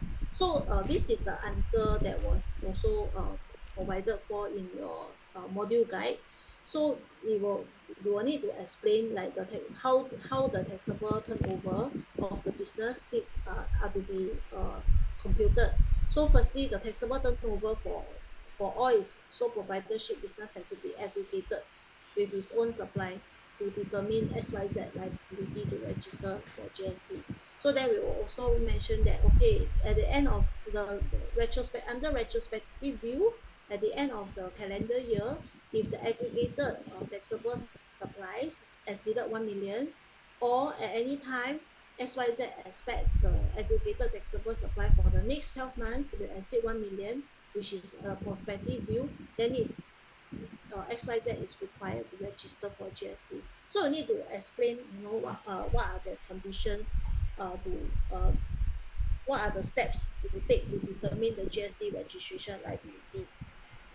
So taxable supplies, then you will have to explain that, okay, includes which category, which one will include taxable supplies, like sale will be included in the computation of the taxable supplies, which is the annual turnover. In this case, the sale of commercial properties and the taxable supplies of the SP trading business will be included. Then we'll have to exclude the exempt supplies, the sale of a residential property, local bank deposit, and exempt supplies that are zero rated, the overseas bank deposit. Okay, so actually this slide here, right? So essentially the slide 70, right, is a very important slide. So you need to know which are the annual taxable turnover to be included to compute the GST registration annual turnover, and then which are the supplies that you should be excluding. Like exempt supplies are excluded, exempt supplies that qualify for zero rating are excluded. So the interest income received from overseas bank will be excluded. Out of scope supplies will be excluded. Sales of capital asset will be excluded. So slide 70 will be important. So you need to remember which are the supplies to be included and excluded when you compute the turnover.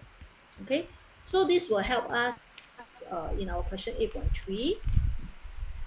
Go back.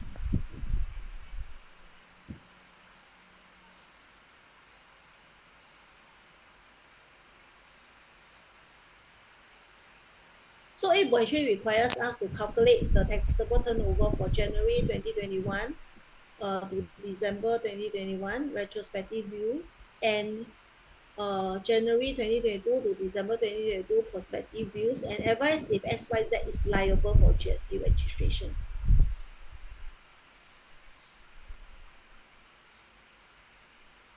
So you will need to decide based on the table given, right? So sale of properties. Okay, so we compute the retrospective view first. How much will be the annual taxable turnover? So should we include the sale of commercial properties? Yes. Okay. And how about residential properties? This one under exam, so should be out. Okay, so exempt is out. So how about bank interest received from Citibank in Singapore? It's also under exam, so it's also out. Okay, correct. How about Citibank in Hong Kong? It's exams apply, they are zero rated. also out. Yeah, so we must remember not to include exam supplies that qualify for zero rating. No need to add into the annual taxable turnover. Okay, then okay, so how about SP trading? So for goods delivered locally,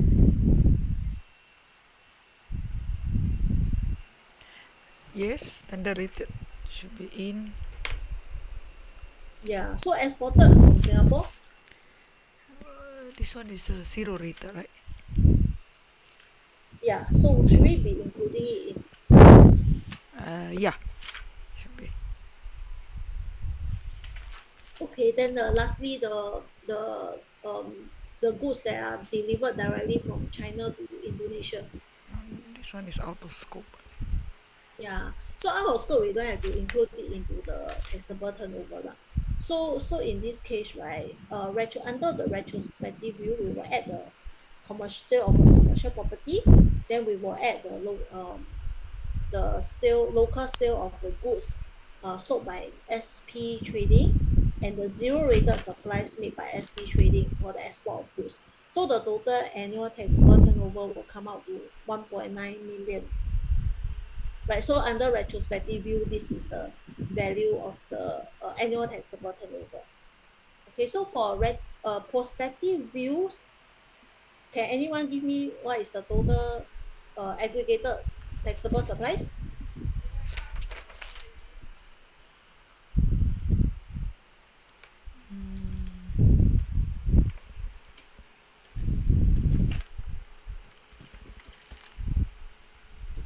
1350. 1350. Any other answer? No? Yeah.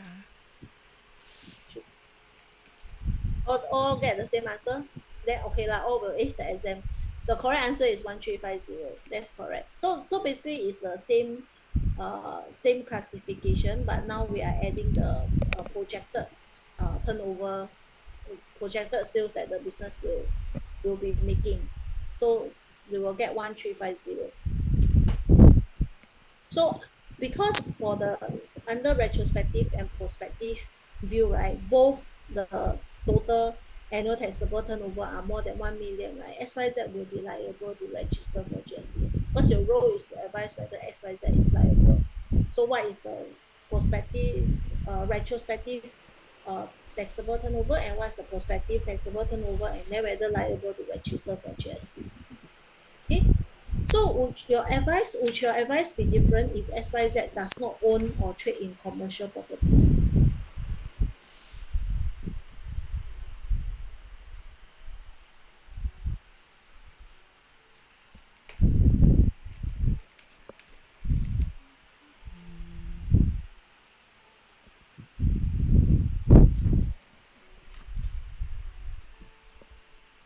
Will the answer be any different if the XYZ does not trade in commercial properties?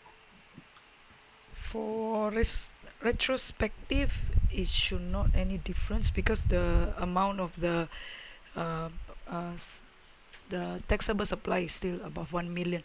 But the prospective one, yes, because it will be lesser than 1 million. Mm. Okay, so first thing first, if XYZ does not own or trade in commercial properties, right, then it will means that the sale of the one commercial property is a sale of capital asset, right? So if it's a sale of capital asset, do we include it into the annual taxable turnover? No, so if the company is selling, is making sale of capital asset, the value of the sale of capital asset is excluded from the taxable, taxable turnover lah. So in that sense, the answer just now, the answer is that means we will not be including the 700K, which is the sale of the commercial property. So under the aggregated, under the retrospective view, the total turnover will become 1.2 million, right? Then for the prospective view, right, the sale of the commercial property 400K also will not be included. So then the total taxable turnover will become 950K only. So from on the prospective view, we will be less than 1 million, right? so we say that if let's say they XYZ also trade in commercial properties, the aggregated turnover will not include the sale of commercial properties as they are sale of capital asset. So from based on retrospective view, the turnover will still exceed 1 million because just now we saw that it's 1.2 million, right? So by right, they are liable to register under retrospective view. But if let's say SP trading is confident, that the prospective turnover will not exceed 1 million and they maintain the documents to support only 915k, they need not register for GST.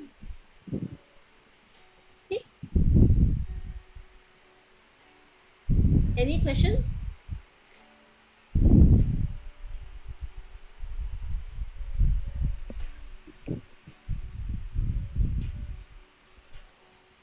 No question. Okay, actually we're at the end of the course. Yeah, just 10 minutes before 1. Sorry, I have a question. Yes. Okay. Understand that the SP trading can satisfy the controller and there is no need to register for GST because it was 950,000. But it's not much difference from 1 million. It's only 50,000. And this is just based on their quotations and all other things. But end of the day, end of the calendar year, it exceeds 1 million, right? Yes. So then what would happen? Then the GST registration will be backdated to the first year which they exceeded 1 million. So you are right to point out that potentially, right, if let's say the turnover is already very close to 1 million and on the retrospective view they already exceeded 1 million, on prudence the company should come forward to register for GST. Because if let's say end of the day, right, in the subsequent period, because like what you have pointed out is a forecast, is an estimate, and let's say the second year indeed it exceeded 1 million, right, then you will risk that the GST registration will be backdated all the way to 1st Jan 2021. But Yeah, they so but they yeah. cannot claim any output tax because they actually were not registered for GST and they have to come out with the output tax. Okay, so the effect of being backdated, right, it will mean that from 1st Jan 2021, they will have to charge an account for GST, which they didn't. So it will be based on the sales and maybe regross back to account for the output tax. But at the same time, right, if they have incurred any taxable purchases during January 2021 all the way to the end of the backdated period, they can still claim it as their input tax if the conditions all the input tax conditions are satisfied. Yeah, so but you're right in the sense that if the turnover is already very close and there's a risk that they may exceed 1 million, most of the businesses on prudent, they will have already come forward for GST registration rather than trying to justify that it will not exceed 1 million and do not want to come forward to register. Because the effect of being backdated, it may end out that they may have to uh, um, they may have to suffer some output tax because they have not collected, but yet they are required to charge an account and still pay to the controller. Thank But you. at the same time, they can also claim the input tax. So it really depends on the business situation. Some of them, when they claim back the input tax, yeah, it may not look it may not be too it may not always be a very out of pocket kind of situation. Yeah.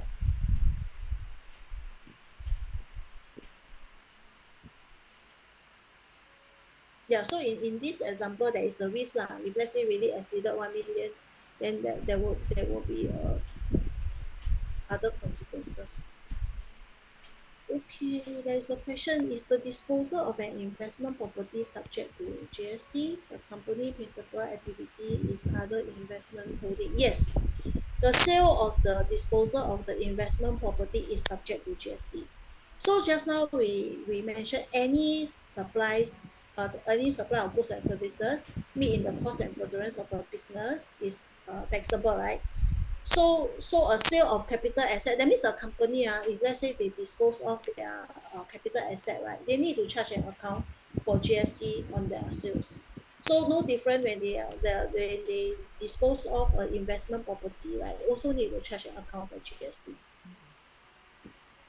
because it's still in the cost and furtherance of the business. Any supply made in the cost and furtherance of the business will be subject to GST, subject to the other score of tax condition.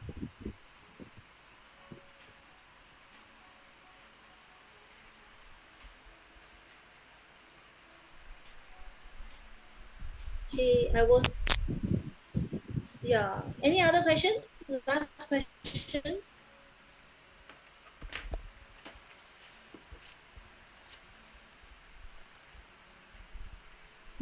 Okay, if not, then please complete the Form SG evaluation form. Yeah, I think Liz has put in the WhatsApp chat. Liz, do you want, is there a QR code